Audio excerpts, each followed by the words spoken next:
बहुत बेसिक से और पूरा डिटेल में एक एक पॉइंट को एक्सप्लेन किया गया है। वो ऑटोट्रॉप्स जो लाइट एनर्जी को यूटिलाइज करके खाना बनाते हैं उनको फोटोसिंथेटिक ऑटोट्रॉप्स बोलते हैं। ये बैक्टीरिया तो रूट में करते हैं, ये रूट में नहीं, ये सॉइल में करते हैं, अकेले करते हैं, ये फ्री लिविंग होते हैं। यहां पर सेल वॉल प्लेट्स की फॉर्म में है, एक प्लेट यहां है, एक प्लेट यहां है, एक प्लेट यहां है, एक प्लेट यहां है। दो सेल्स के प्रोटोप्लाज्म एक जगह पे आ जाएं बट उनकी न्यूक्लियस फ्यूज ना हो, इसको बोलते हैं प्लाज्मोगैमी। ऐसे वायरस जो प्लांट पे इंफेक्शन करेंगे उनको प्लांट वायरस बोलेंगे, ऐसे वायरस जो एनिमल पर इंफेक्शन करेंगे उनको एनिमल वायरस बोलेंगे, ऐसे वायरस जो बैक्टीरिया पे इंफेक्शन करेंगे उनको बैक्टीरियोफेज बोलेंगे। हेलो बच्चों, गुड मॉर्निंग। तो एक बार मैं फिर हाजिर हूं देहरादून से एक नया समरी लेक्चर लेकर। चैप्टर का नाम है बायोलॉजिकल क्लासिफिकेशन। बहुत बेसिक से और पूरा डिटेल में एक एक पॉइंट को एक्सप्लेन किया गया है।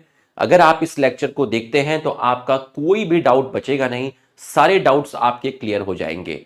ठीक है, तो चलिए हम लोग स्टार्ट करते हैं। बच्चों, सबसे पहले जो हेडिंग है वो है क्लासिफिकेशन। अर्लीस्ट पहले के जो क्लासिफिकेशन दिए गए वो यूज ऑफ ऑर्गेनिज्म के बेसिस पे दिए गए। मतलब स्टार्टिंग में जो हमारी नीड्स थी वो रोटी, कपड़ा और मकान थी। तो हम किसी भी ऑर्गेनिज्म को, किसी भी प्लांट को अपने मतलब के लिए देखते थे कि क्या इस प्लांट से ऑयल मिल सकता है, क्या इससे मेडिसिन मिल सकती है, क्या इससे फूड मिल सकता है। ठीक, तो हमारा जो भी तात्पर्य रहता था वो यूज ऑफ ऑर्गेनिज्म रहता था। मतलब वहां पर कोई साइंटिफिक अप्रोच नहीं रहती थी। लेकिन जो एरिस्टोटल साहब थे, इन्होंने सबसे पहले क्लासिफिकेशन दिया, साइंटिफिक अप्रोच से क्लासिफिकेशन दिया। ठीक है, मतलब वहां कुछ ना कुछ साइंटिफिक पॉइंट था। जैसे इन्होंने लिविंग ऑर्गेनिज्म को दो पार्ट में डिवाइड किया, एक को बोला प्लांट, एक को बोला एनिमल। ठीक, प्लांट्स को तीन पार्ट में डिवाइड कर दिया, हर्ब्स, श्रब्स और ट्री। तो आप हर्ब, श्रब्स और ट्री की हाइट देखकर, इनका एक्सटर्नल अपीयरेंस देखकर, इनकी मॉर्फोलॉजिकल कैरेक्टर देखकर आप पता लगा सकते हैं कि इनमें कौन हर्ब है, कौन श्रब है और कौन ट्री है। उसी प्रकार से जो एनिमल था उसको भी दो पार्ट में डिवाइड कर दिया, एक वो एनिमल जिनका ब्लड रेड था और एक वो एनिमल जिनका ब्लड आपका रेड नहीं था। तो ये किस टाइप के क्राइटेरिया यूज किए गए? ये यूज किए गए मॉर्फोलॉजिकल कैरेक्टर। ठीक, इसके बाद टू किंगडम क्लासिफिकेशन जो है वो लीनियर साहब ने दिया था, जिन्होंने लिविंग ऑर्गेनिज्म को दो पार्ट में डिवाइड किया, एक प्लांटे और एक एनिमेलिया। क्राइटेरिया क्या लिया था? क्राइटेरिया लिया था प्रेजेंस और एब्सेंस ऑफ सेल वॉल। जिन ऑर्गेनिज्म के अंदर सेल वॉल मिलेगी हम उन सब को उठा के प्लांटे में रख देंगे, जिनके अंदर सेल वॉल नहीं मिलेगी हम उनको उठा के एनिमेलिया में रख देंगे।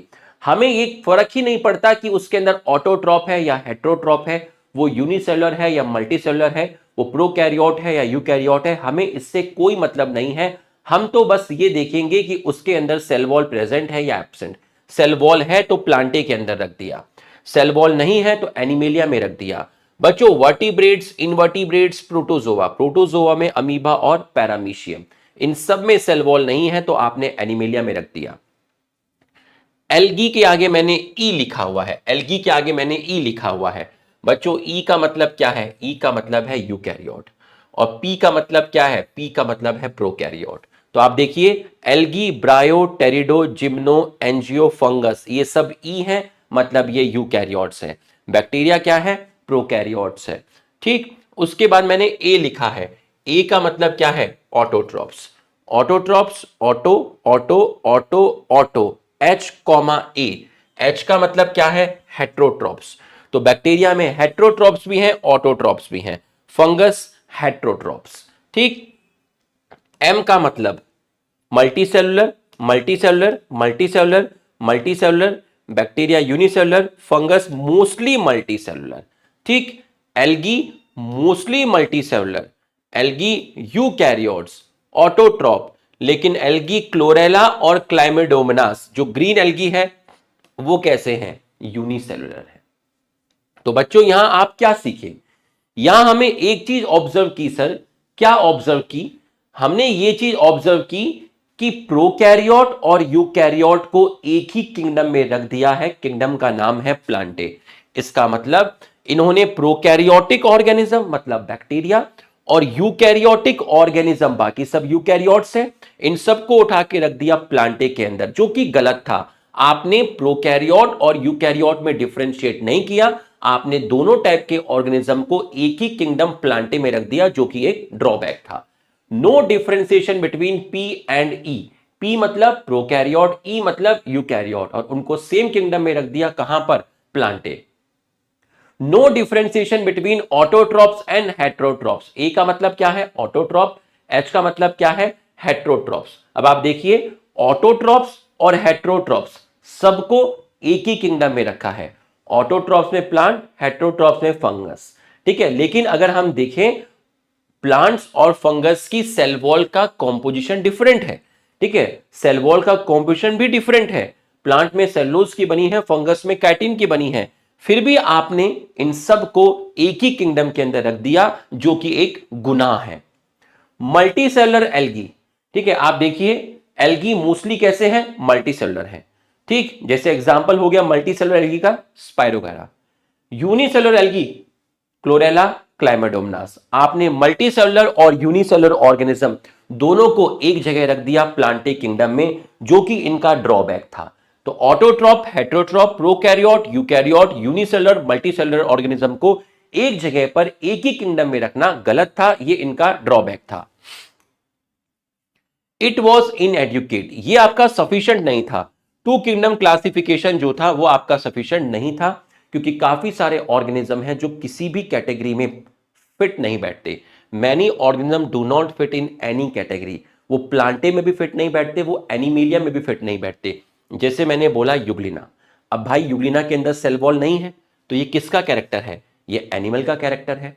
मैंने आपसे बोला यूग्लिना फोटोसिंथेसिस करता है, फोटोसिंथेसिस करता है, तो ये किसका कैरेक्टर है, प्लांट का कैरेक्टर है। तो यूग्लिना कहीं भी जा सकता था, प्लांटे में भी जा सकता था, एनिमेलिया में भी जा सकता था। तो ऐसे ऑर्गेनिज्म हैं जो किसी भी कैटेगरी में फिट नहीं बैठते। तो ये जो टू किंगडम क्लासिफिकेशन था, ये एक अच्छा क्लासिफिकेशन नहीं था, ये एक सफिशिएंट नहीं था।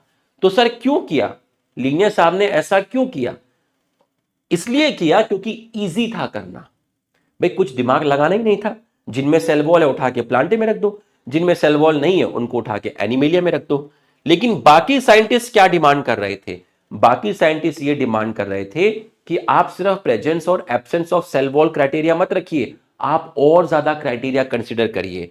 आप सेल वॉल का कॉम्पोजिशन को कंसीडर करिए, आप सेल स्ट्रक्चर को देखिए, कौन प्रोकैरियोट है कौन यूकैरियोट है, प्रोकैरियोट को अलग करिए, यूकैरियोट को अलग करिए। आप न्यूट्रिशन देखिए, ऑटोट्रॉप्स को कौन है, हेट्रोट्रॉप्स कौन है, इनको अलग करिए। आप रिप्रोडक्शन देखिए, ए सेक्सुअल वाले कौन है, सेक्सुअल वाले कौन है। आप फाइलोजेनी देखिए, मतलब इनके एंसेस्टर की भी स्टडी करिए, इनका किस ऑर्गेनिज्म के साथ क्या रिलेशनशिप है ये भी स्टडी करिए। आप इनका हैबिटेट भी स्टडी करिए, कौन ऑर्गेनिज्म किस टाइप की कंडीशन में मिलता है, कौन टेरेस्ट्रियल मिलता है, कौन फ्रेश वाटर मिलता है, कौन मैरीन मिलता है। तो अगर आप इतने सारे क्राइटेरिया को और कंसिडर करते तो यकीनन आपका क्लासिफिकेशन बेस्ट होता, क्योंकि अभी तो कोई ऑप्शन नहीं था, अभी तो आपने प्रोकैरियोट, यूकैरियोट, ऑटोट्रॉप, हेट्रोट्रॉप, ठीक है, यूनिसेलुलर, मल्टीसेलुलर सबको एक जगह पर रख दिया।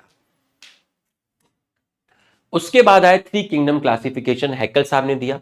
दो हमारे पास पहले से थे, प्लांटे और एनिमेलिया। नया कौन आया, नया आया प्रोटिस्टा। प्रोटिस्टा में किसको रखा गया, यूनिसेलुलर यूकैरियोट को रखा गया। अब आप देखिए ध्यान से, क्लोरेला क्लाइमेडोमनास टू किंगडम के अकॉर्डिंग प्लांटे में थे, लेकिन थ्री किंगडम के अकॉर्डिंग क्लोरेला क्लाइमेडोमनास कहां थे, प्रोटिस्टा में थे। अमीबा पैरामीशियम टू किंगडम के अकॉर्डिंग एनिमेलिया में थे, लेकिन थ्री किंगडम के अकॉर्डिंग कहां पर आ गए, प्रोटिस्टा में आ गए। तो फर्स्ट टाइम वो कौन सा क्लासिफिकेशन है, वो कौन सा किंगडम है जो फर्स्ट टाइम इन चारों को एक जगह एक ही किंगडम में लेकर आया, उस क्लासिफिकेशन का नाम है three kingdom classification. Four kingdom classification Copeland ने दिया था, प्लांटे पहले से था, एनिमेलिया था, प्रोटिस्टा आपका आ ही गया। अब आपका नया किंगडम आया मोनेरा। मोनेरा के अंदर आपने बैक्टीरिया और ब्लू ग्रीन एल्गी को रखा। फाइव किंगडम क्लासिफिकेशन आपका 1969 में आर.एच. विटेकर साहब ने दिया था, जिसमें क्राइटेरिया था सेल स्ट्रक्चर, कौन प्रोकैरियोट है कौन यूकैरियोट है, आप इसको कंसीडर करेंगे। बॉडी ऑर्गेनाइजेशन, कौन यूनिसेलुलर है कौन मल्टीसेलुलर है, आप इसको कंसीडर करेंगे। रिप्रोडक्शन, किन में ए सेक्सुअल है किन में सेक्सुअल है, आप कंसीडर करेंगे। न्यूट्रिशन, ऑटोट्रॉप कौन है, हेटेरोट्रॉप कौन है, आप इसको कंसिडर करेंगे। फाइलोजेनी, किस ऑर्गेनिज्म का इवोल्यूशन कहां से हुआ है, उसका एंसेस्टर कौन है, आप इस चीज को कंसिडर करेंगे। तो यहां पर आपका नया किंगडम आया जिसका नाम था फंगस। प्लांटे पहले आ गया, एनिमेलिया भी आ चुका था, प्रोटिस्टा भी आ गया, मोनेरा भी आ गया, और यहां पर नया आया फंगस। तो बच्चों क्लोरेला, क्लाइमेडोमोनास और प्रोटोजोआ 5 किंगडम के अकॉर्डिंग कहां है, प्रोटिस्टा में है। 3 किंगडम के अकॉर्डिंग कहां है, प्रोटिस्टा में है। बट 2 किंगडम के अकॉर्डिंग क्लोरेला, क्लाइमेडोमोनास प्लांटे में थे, और 2 किंगडम के अकॉर्डिंग क्लोरेला, क्लाइमेडोमोनास प्लांटे में थे, और अमीबा, पैरामीशियम, एनिमेलिया में था। 5 किंगडम और 3 किंगडम के अकॉर्डिंग आपका बिल्कुल सेम है। क्लोरेला, क्लाइमेडोमोनास, प्रोटोजोआ आपका प्रोटिस्टा के अंदर है। ठीक, यहां पर देखिए ये 5 किंगडम क्लासिफिकेशन में आप देख सकते हैं। ठीक है, सबसे पहला है आपका रिप्रोडक्शन। मोनेरा में ए सेक्सुअल, यहां ए सेक्सुअल सेक्सुअल दोनों, यहां फंगस में ए सेक्सुअल सेक्सुअल दोनों, प्लांटे में ए सेक्सुअल सेक्सुअल दोनों, एनिमेलिया में आपका सेक्सुअल। पहला क्राइटेरिया रिप्रोडक्शन। दूसरा criteria cell type, prokaryote, eukaryote, eukaryote, eukaryote, eukaryote. ठीक, तीसरा criteria body organisation, unicellular, unicellular, ठीक है, मल्टीसेलुलर है, ठीक है, मल्टीसेलुलर है और मल्टीसेलुलर है। जहां पे टिश्यू भी है, ऑर्गन भी है, यहां टिश्यू भी है, ऑर्गन भी है, और ऑर्गन आपस में इंटरेक्ट करके ऑर्गन सिस्टम भी बना रहे हैं। ठीक, mode of nutrition, autotrophs, autotroph में दो हैं, कीमोसिंथेटिक एंड फोटोसिंथेटिक। तो वो ऑटोट्रॉप्स जो लाइट एनर्जी को यूटिलाइज करके खाना बनाते हैं उनको फोटोसिंथेटिक ऑटोट्रॉप्स बोलते हैं, और वो जो लाइट एनर्जी को नहीं, केमिकल एनर्जी को यूटिलाइज करके खाना बनाते हैं उनको कीमोसिंथेटिक ऑटोट्रॉप्स बोलते हैं। हेटेरोट्रॉप्स में सैप्रोफिटिक भी है, पैरासिटिक भी है। सैप्रोफिटिक मतलब कोई जो डेड प्लांट और डेड एनिमल के ऊपर फीड करता है। यहां ऑटोट्रॉप में सिर्फ फोटोसिंथेटिक है, मतलब यहां कीमोसिंथेटिक नहीं है, यहां लाइट एनर्जी को यूटिलाइज करके ही खाना बनाया जाएगा। और आपका हेटेरोट्रॉप इसके अंदर प्रेजेंट है। हेटेरोट्रॉप में सैप्रोफिटिक भी है, पैरासिटिक भी है। यहां आपका ऑटोट्रॉप्स है। यहां हेटेरोट्रॉप्स में आपका होलोजॉय, जैसा हमारे अंदर होता है, पहले हम फूड का इंजेक्शन करते हैं और उसके बाद हम डाइजेशन करते हैं। ठीक, सेल वॉल और न्यूक्लियर मेम्ब्रेन क्राइटेरिया नहीं थे। ये टेबल की फॉर्म में आपको दिया जरूर है, डिफरेंस समझाने के लिए दिया है इन पांचों किंगडम में, बट ये आपके क्राइटेरिया नहीं है। एनसीईआरटी किताब के अकॉर्डिंग जो क्राइटेरिया लिखे हैं आप उन्हीं को कंसीडर करिएगा। ठीक है, cell wall, nuclear membrane. Nuclear membrane monera में नहीं मिलती क्योंकि यहां फॉल्स न्यूक्लियस मिलता है। ठीक है, बाकी सब जगह न्यूक्लियर मेम्ब्रेन आपकी मिलती है। यहां सेल वॉल पेप्टाइडोग्लाइकन की बनी है, और पेप्टाइडोग्लाइकन नॉन सेलुलोजिक है। और पेप्टाइडोग्लाइकन क्या है, नॉन सेलुलोजिक है, जो दो चीजों से मिलकर बना है। एक है पॉलीसेक्रिहाइड जिसको आप शुगर बोलते हैं, और दूसरा है आपका अमीनो एसिड। प्रोटिस्टा में कुछ में आपकी सेल वॉल प्रेजेंट है, जैसे प्रोटोजोआ के अंदर सेल वॉल एब्सेंट है। सेल वॉल प्रेजेंट है, काइटिन की बनी है। सेल वॉल प्रेजेंट है, सेलुलोज की बनी है, और यहां पर सेल वॉल आपकी एब्सेंट है। बच्चों उसके बाद है आपका 6 kingdom classification. 6 kingdom classification, monera आ चुका था, प्रोटिस्टा आ गया, फंगस आ गया, प्लांटे आ गया, एनिमेलिया आ गया। तो कार्ल वूज ने क्या किया, इस मोनेरा को डिवाइड कर दिया और एक नया किंगडम बनाया जिसको बोला यू बैक्टीरिया, और एक और किंगडम बनाया जिसको बोला आर्की बैक्टीरिया। तो मोनेरा से कितने किंगडम बन गए, 2, you bacteria, Archie bacteria. 1 2 3 4 5 6, 6 kingdom आपके हो गए। यू बैक्टीरिया आप आम बोलचाल भाषा में बोलते हैं बैक्टीरिया, इसका मतलब आप क्या बोल रहे हैं, यू बैक्टीरिया की बात कर रहे हैं। यू बैक्टीरिया किंगडम है जिसमें बैक्टीरिया, ब्लू ग्रीन एल्गी और माइकोप्लाज्मा है। लेकिन कुछ बैक्टीरिया एंशिएंट बैक्टीरिया है, प्रिमिटिव बैक्टीरिया है, जिनको आप आर्की बैक्टीरिया बोलते हैं। ठीक, यू बैक्टीरिया से एक डोमेन बनी जिसको बोला गया बैक्टीरिया, आर्की बैक्टीरिया से डोमेन बनी आर्किया, और इन चारों किंगडम से डोमेन बनी आपकी यूकैरिया। तो डोमेन किंगडम से बड़ी हो गई। डोमेन के अंदर क्या है, किंगडम है। यूकैरिया में 4 किंगडम है, आर्किया में 1 किंगडम है, बैक्टीरिया में 1 किंगडम है। तो आपके कितने डोमेन हो गए, 3 डोमेन हो गए। और ये किसके बेसिस पे बनाया गया, ये किसके बेसिस से बनाया गया बच्चों, 70s राइबोसोम होता है प्रोकैरियोट्स में, उसके अंदर छोटी सब यूनिट होती है 30s, उसके अंदर एक आरएनए मिलता है जिस आरएनए का नाम है 16S आरएनए, जिसमें छोटे आर का मतलब है राइबोसोमल आरएनए। तो 16S आरआरएनए की स्टडी की गई, ये क्राइटेरिया था, इस बेसिस पे आपकी 3 डोमेन्स बनाई गई। बच्चों मोनेरा का जो सोल मेंबर है वो है आपका बैक्टीरिया। बैक्टीरिया सबसे ज्यादा पाए जाते हैं, एबेंडेंट माइक्रो ऑर्गेनिज्म है। अगर आप हैंडफुल ऑफ सॉइल, एक मुट्ठी मिट्टी लेकर आएंगे तो उसमें आपके 100 बैक्टीरिया मिल जाएंगे। ठीक है, ये आपका हर जगह मिलता है, ये आपका हर जगह मिल जाता है। एक्सट्रीम और हार्श मतलब अनफेवरेबल कंडीशन में भी मिल जाएगा, जहां कोई दूसरा ऑर्गेनिज्म रहना पसंद नहीं करता, अनफेवरेबल कंडीशन, वहां भी ये रहना पसंद करते हैं। जैसे हॉट स्प्रिंग, हॉट स्प्रिंग वो जगह होती है जहां तापमान बहुत ज्यादा पाया जाता है। ठीक है, समुद्र में बहुत नीचे मिल जाएगा, डेजर्ट में मिल जाएगा और ठंडी जगह पर भी आपका मिल जाएगा। ये आपके ऑटोट्रॉप्स भी होते हैं, हेट्रोट्रॉप्स भी होते हैं। मोस्टली कैसे होते हैं? हेट्रोट्रॉप्स होते हैं। ये आपके लिविंग ऑर्गेनिज्म पे भी मिल सकते हैं, मतलब पैरासिटिक मोड ऑफ लाइफ भी जीते हैं, और किसी डेड प्लांट पर भी मिल सकते हैं, मतलब ये सैप्रोफिटिक भी आपके होते हैं। बच्चों न्यूट्रिशन के बेसिस पे सबसे पहले है आपका ऑटोट्रॉप्स। ऑटोट्रॉप्स को 2 पार्ट में डिवाइड किया गया, फोटो ऑटोट्रॉप्स और कीमो ऑटोट्रॉप्स। फोटो ऑटोट्रॉप कौन सी एनर्जी यूज करेंगे? लाइट एनर्जी यूज करेंगे। ठीक है, जहां पर इनऑर्गेनिक कंपाउंड क्या लिया गया? CO2 and H2S। इन्होंने वाटर यूज नहीं किया, तो जब वाटर यूज नहीं किया तो ऑक्सीजन भी रिलीज नहीं हुई। इन्होंने वाटर की जगह क्या यूज किया? H2S। तो जब H2S यूज करेंगे तो ऑक्सीजन नहीं, सल्फर रिलीज होगा। इसलिए बैक्टीरिया का फोटोसिंथेसिस कैसा था? नॉन ऑक्सीजेनिक था, ऑक्सीजन प्रोड्यूस नहीं करता था। इसका एग्जांपल है पर्पल सल्फर बैक्टीरिया और ग्रीन सल्फर बैक्टीरिया। ठीक, एनर्जी थी लाइट। कीमो ऑटोट्रॉप्स क्या होता है? आप केमिकल एनर्जी प्रोड्यूस करते हैं, कहां से आती है? ऑक्सीडेशन से। किसके ऑक्सीडेशन से आती है? इनऑर्गेनिक कंपाउंड के ऑक्सीडेशन से आती है। इनऑर्गेनिक कंपाउंड कहां है? ये देख, अमोनिया इनऑर्गेनिक कंपाउंड है, इसका ऑक्सीडेशन हुआ तो क्या बना? नाइट्राइट बना। नाइट्राइट का ऑक्सीडेशन हुआ तो क्या बना? नाइट्रेट बना। तो जब इनऑर्गेनिक कंपाउंड का ऑक्सीडेशन हो रहा है तो तेरी साथ में क्या निकल रही है?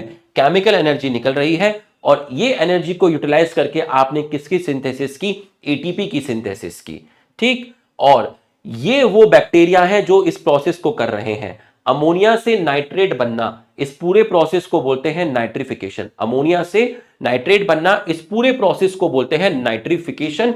और रीसाइक्लिंग ऑफ न्यूट्रिएंट्स, न्यूट्रिएंट्स का रीसाइक्लिंग हो रहा है। ठीक है, ये जो नाइट्रेट्स है ये अब यहां से कहां चला जाएगा? प्लांट के अंदर चला जाएगा।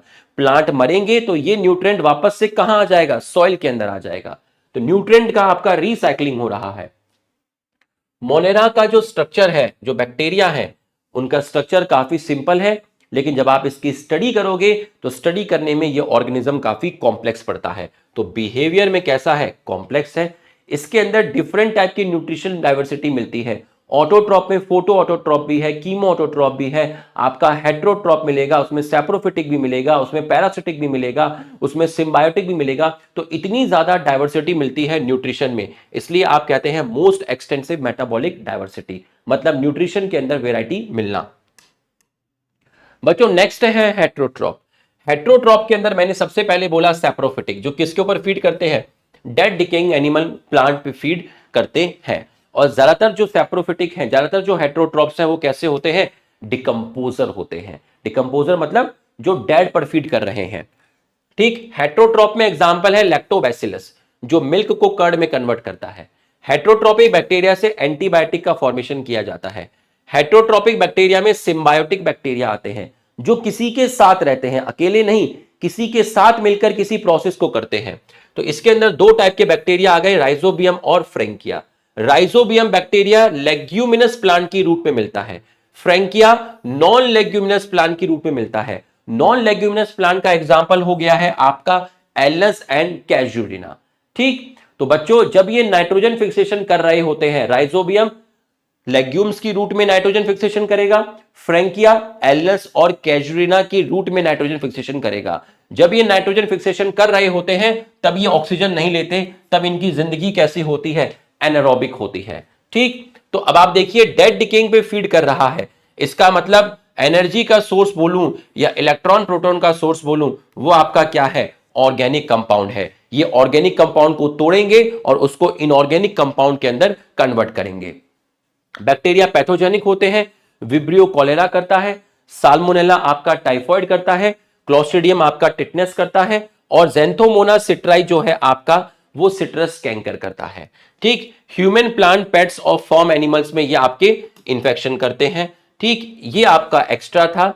एजेटोबैक्टर, बेजरनिका, क्लोस्ट्रिडियम, ये तीनों बैक्टीरिया भी नाइट्रोजन फिक्सेशन करते हैं, बट ये किसी प्लांट के साथ एसोसिएट होकर नहीं करते, ये सिम्बायोटिक नहीं होते, ये फ्री लिविंग होते हैं, मतलब ये अकेले सॉइल के अंदर पड़े रहते हैं और वहां पर नाइट्रोजन फिक्सेशन करते हैं।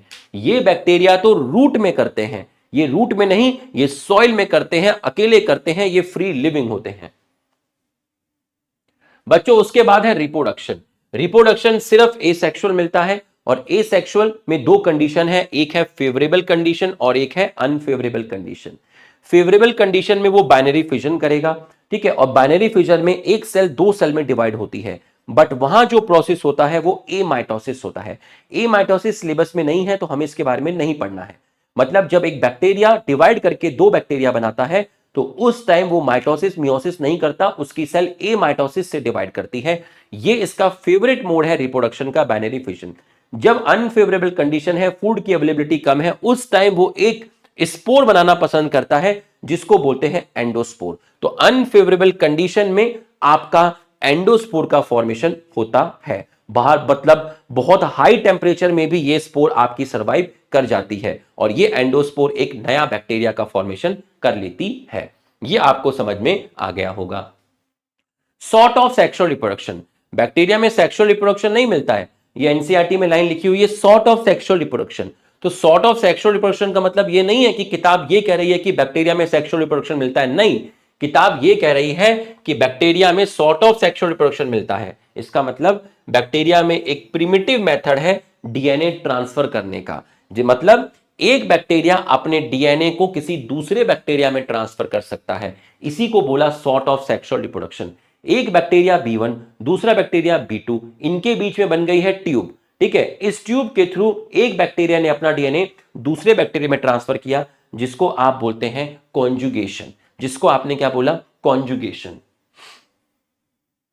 बच्चों आर्की बैक्टीरिया की जो सेल वॉल है उसका स्ट्रक्चर डिफरेंट है, उसमें पेप्टाइडोग्लाइकन नहीं मिलता, उसके अंदर आपका मिलता है स्यूडोमिरिन। इसके डिफरेंट सेल वॉल स्ट्रक्चर की वजह से ये आपका हार्श और एडवर्स कंडीशन में सर्वाइव कर जाते हैं। कौन, आर्की बैक्टीरिया, जो आपके तीन टाइप के हैं, मीथेनोजेंस हैं, हेलोफाइल्स हैं और थर्मोएसिडोफाइल्स हैं। ऐसी आर्की बैक्टीरिया जो ऐसे पानी में मिलते हैं या ऐसी कंडीशन में मिलते हैं जहां नमक होता है, सॉल्ट मिलता है, उसको बोलते हैं हेलोफाइल्स। ऐसे आर्की बैक्टीरिया जो हाई टेम्परेचर पे मिलेंगे, एसिडिक मीडियम में मिलते हैं, एसिडिक मीडियम पीएच कैसी होगी, लो, हाई टेम्परेचर है तो आप क्या बोलेंगे, हॉट स्प्रिंग बोलेंगे। ऐसे आर्की बैक्टीरिया को आप बोलते हैं थर्मोएसिडोफाइल, थर्मोएसिडोफाइल्स। मीथेनोजेंस वो बैक्टीरिया होते हैं जो मीथेन प्रोड्यूस करते हैं, मार्शी रीजन में मिलेंगे, वो एरिया जो काफी टाइम पानी के साथ कवर्ड होता है उसको मार्शी रीजन बोलते हैं, ठीक है। कैटल के गट में, रूमिनेंट एनिमल बोलूं, है ना, क्योंकि इसके स्टमक का पार्ट होता है आपका रूमेन होता है, रूमिनेंट एनिमल बोलूं, कैटल बोलूं, ठीक है। रूमिनेंट बोलने का रीजन ये नहीं है, रूमिनेंट बोलने का रीजन अलग है, हमें जानना नहीं है। इसका स्टमक जो होता है वो 4 पार्ट में डिवाइड होता है और जो फूड का जो डाइजेशन होता है वो हर पार्ट में होता है, पहले पार्ट में होगा, फिर दूसरे पार्ट में होगा, फिर तीसरे पार्ट में होगा, फिर चौथे पार्ट में होगा, ठीक है। तो रूमिनेंट एनिमल बोलूं, कैटल बोलूं या गट बोलूं, ठीक है, इनके स्टमक में, इनके कैटल के गट में, इनके स्टमक में मीथेनोजेंस प्रेजेंट होता है।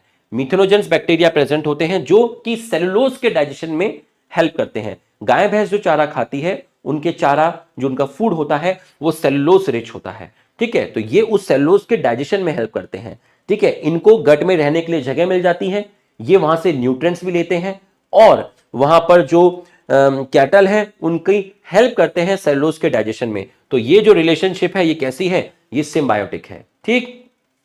अब गाय भैंस जो गोबर करेंगे, जो डंग करेंगे, उसके अंदर भी क्या होगा, सेलुलोज रिच कंपाउंड होंगे, सेलुलोज का ब्रेकडाउन वाला कंपाउंड होंगे, ठीक है। और उसके अंदर गोबर में क्या होगा, मीथेनोजेंस होगा।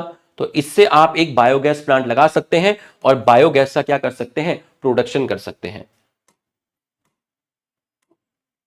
बच्चों माइकोप्लाज्मा को सबसे पहले बोलते थे प्लूरोनिमोनिया लाइक ऑर्गेनिज्म, ठीक है, प्लूरोन्यूमोनिया लाइक ऑर्गेनिज्म, पीपीएलओ, पहले पीपीएलओ बोलते थे, अब माइकोप्लाज्मा ऑर्गेनिज्म बोलते हैं, अब माइकोप्लाज्मा बोलते हैं, पहले पीपीएलओ बोलते थे, क्योंकि ये कैटल्स के लंग्स में जो फ्लूइड है जिसका नाम है प्लूरल फ्लूइड, वहां से निकाला गया था।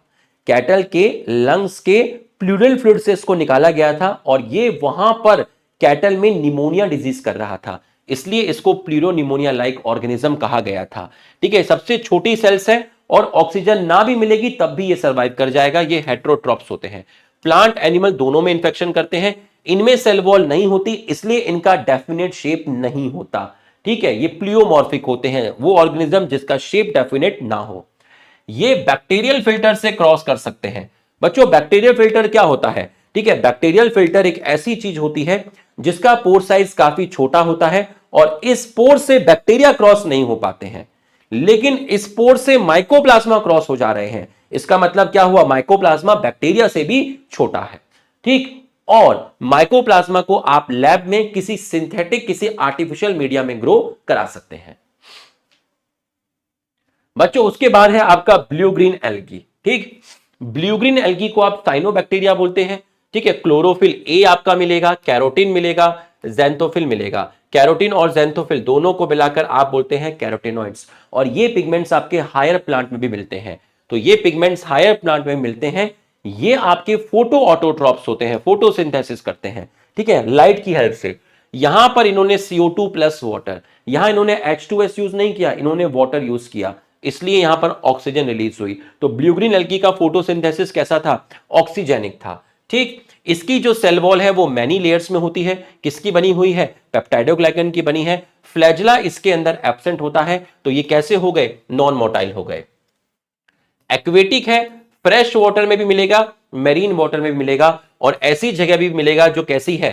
टेरेस्ट्रियल है। ठीक है, ब्लू ग्रीन एल्गी की एक्सेसिव ग्रोथ पानी के अंदर, किसी पॉल्यूटेड वाटर के अंदर ब्लू ग्रीन एल्गी की एक्सेसिव ग्रोथ होना, इसको बोलते हैं एल्गल ब्लूम, इसको बोलते हैं वाटर ब्लूम। ये ब्लू ग्रीन एल्गी उस गंदे पानी में टॉक्सिन रिलीज करते हैं और वो टॉक्सिन उस पानी में जो दूसरे ऑर्गेनिज्म है उनको किल करने का काम करते हैं। वैसे तो चाहे पूरा मोनेरा हो, यूनिसेलर ही होगा। ठीक है, ये आपका यूनिसेलर फॉर्म में हो सकता है, मतलब एक सिंगल सेल में मिलेगा। अगर ये सारी की सारी सेल्स एक ग्रुप में मिले तो आप इसको कॉलोनियल बोलते हैं। अगर ये सेल्स इस तरीके से एक फिलामेंट की फॉर्म में मिले तो आप इसको फिलामेंटस बोलते हो। ठीक है, फिलामेंटस ब्लू ग्रीन एल्गी के एग्जांपल है Nostoc, Anabaena, Oscillatoria, spirulina. Spirulina protein का रिचेस्ट सोर्स है और जब स्पेस फूड के तौर पर इसको यूज किया जाता है, ये एक सिंगल सेल प्रोटीन का एग्जांपल है। सबसे ज्यादा प्रोटीन इसके अंदर मिलता है, तो जो स्पेस ट्रेवलर्स होते हैं वो अपने साथ स्पाइरुलिना को कैरी करते हैं। ठीक है, एनाबिना एक ब्लू ग्रीन एल्गी है जो कि एजोला की लीव से मिलता है। एजोला एक टेरिडोफाइट है। ठीक है, तो ये एनाबिना एजोला की लीव से मिलता है और ये एनाबिना वहां पर नाइट्रोजन फिक्सेशन का काम करता है। ठीक है, तो बच्चों, अगर आपको राइस का प्रोडक्शन इंक्रीज करना है तो आप फील्ड में एजोला लगा दीजिए और एजोला के अंदर आपको एनाबिना मिलेगा और वो वहां पर नाइट्रोजन का फिक्सेशन करेगा, जिसकी वजह से राइस के प्रोडक्शन को थोड़ा सा बूस्ट अप मिलता है। बच्चों, उसके बाद है आपका, देखिए, ब्लू ग्रीन एल्गी जो होता है, ये ब्लू ग्रीन एल्गी है। ये ब्लू ग्रीन एल्गी जनरली किससे कवर्ड होता है? ये कवर्ड होता है जिलेटिनियस शीट से। आपको ऑप्शन में जिलेटिनियस शीट भी मिल सकता है या आपको म्यूसिलेजिनस शीट भी मिल सकता है, मोर और लेस एक ही चीज है। ठीक है, blue green algae covered by gelatinous sheet, या आपको लिखा हो सकता है mucilaginous sheet. Gelatinous sheet protein की बनी होती है, म्यूसिलेज शीट में प्रोटीन भी होते हैं और शुगर भी होते हैं। ठीक, अब देखिए हेट्रोसिस्ट क्या है? ये वाली जो सेल है, जो सेल आपको बाकी सेल से बड़ी दिख रही है, इसलिए ये थोड़ी स्पेशल दिख रही है। इस सेल की वॉल कैसी है? थिक है। इतनी थिक है कि अंदर ऑक्सीजन एंटर नहीं कर सकती, अंदर ऑक्सीजन एंटर नहीं कर सकती, ऑक्सीजन के लिए इम्परमेबल है। अगर ऑक्सीजन के लिए इम्परमेबल है तो अंदर किस टाइप की कंडीशन हो जाएगी? अंदर आपकी एनारोबिक कंडीशन हो जाएगी और इस सेल के अंदर आपका नाइट्रोजन फिक्सेशन होता है। ये जो सेल है, जो बाकी सेल से बड़ी है, जो कि ऑक्सीजन के लिए इम्परमेबल है, क्योंकि इसकी वॉल थिक है, जिसके अंदर एनारोबिक कंडीशन है, इस सेल के अंदर नाइट्रोजन अमोनिया में कन्वर्ट होता है। इस सेल को बोलते हैं हेट्रोसिस्ट, जो कि कुछ फिलामेंटस ब्लू ग्रीन एल्गी में मिलती है, जैसे नोस्टॉक और एनाबिना। बाकी जो सेल है 1 2 3 5 इनको बोलते हैं वेजिटेटिव सेल, और यहां आपका फोटोसिंथेसिस होता है। एक्स्ट्रा पॉइंट, ठीक है, आप इसको स्किप कर सकते हैं, एक्स्ट्रा पॉइंट है ये, ठीक है, ये मैंने यहां पे लिखे हुए हैं, आप इसको स्किप कर सकते हैं। अब मैं 1 मिनट ब्रेक ले लेता हूं।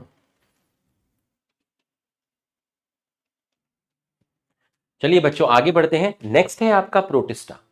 बच्चों प्रोटिस्टा का कैरेक्टर आप देखिए, प्रोटिस्टा में कैसे ऑर्गेनिज्म है, यूकैरियोटिक है और यूनिसेलुलर ऑर्गेनिज्म है। ठीक, प्रोटिस्टा यूकैरियोट है तो ऑब्वियसली बात है कि मेम्ब्रेन बाउंड ऑर्गेनेल हो जाए या न्यूक्लियर मेम्ब्रेन हो जाए, सब इसके अंदर प्रेजेंट होगा।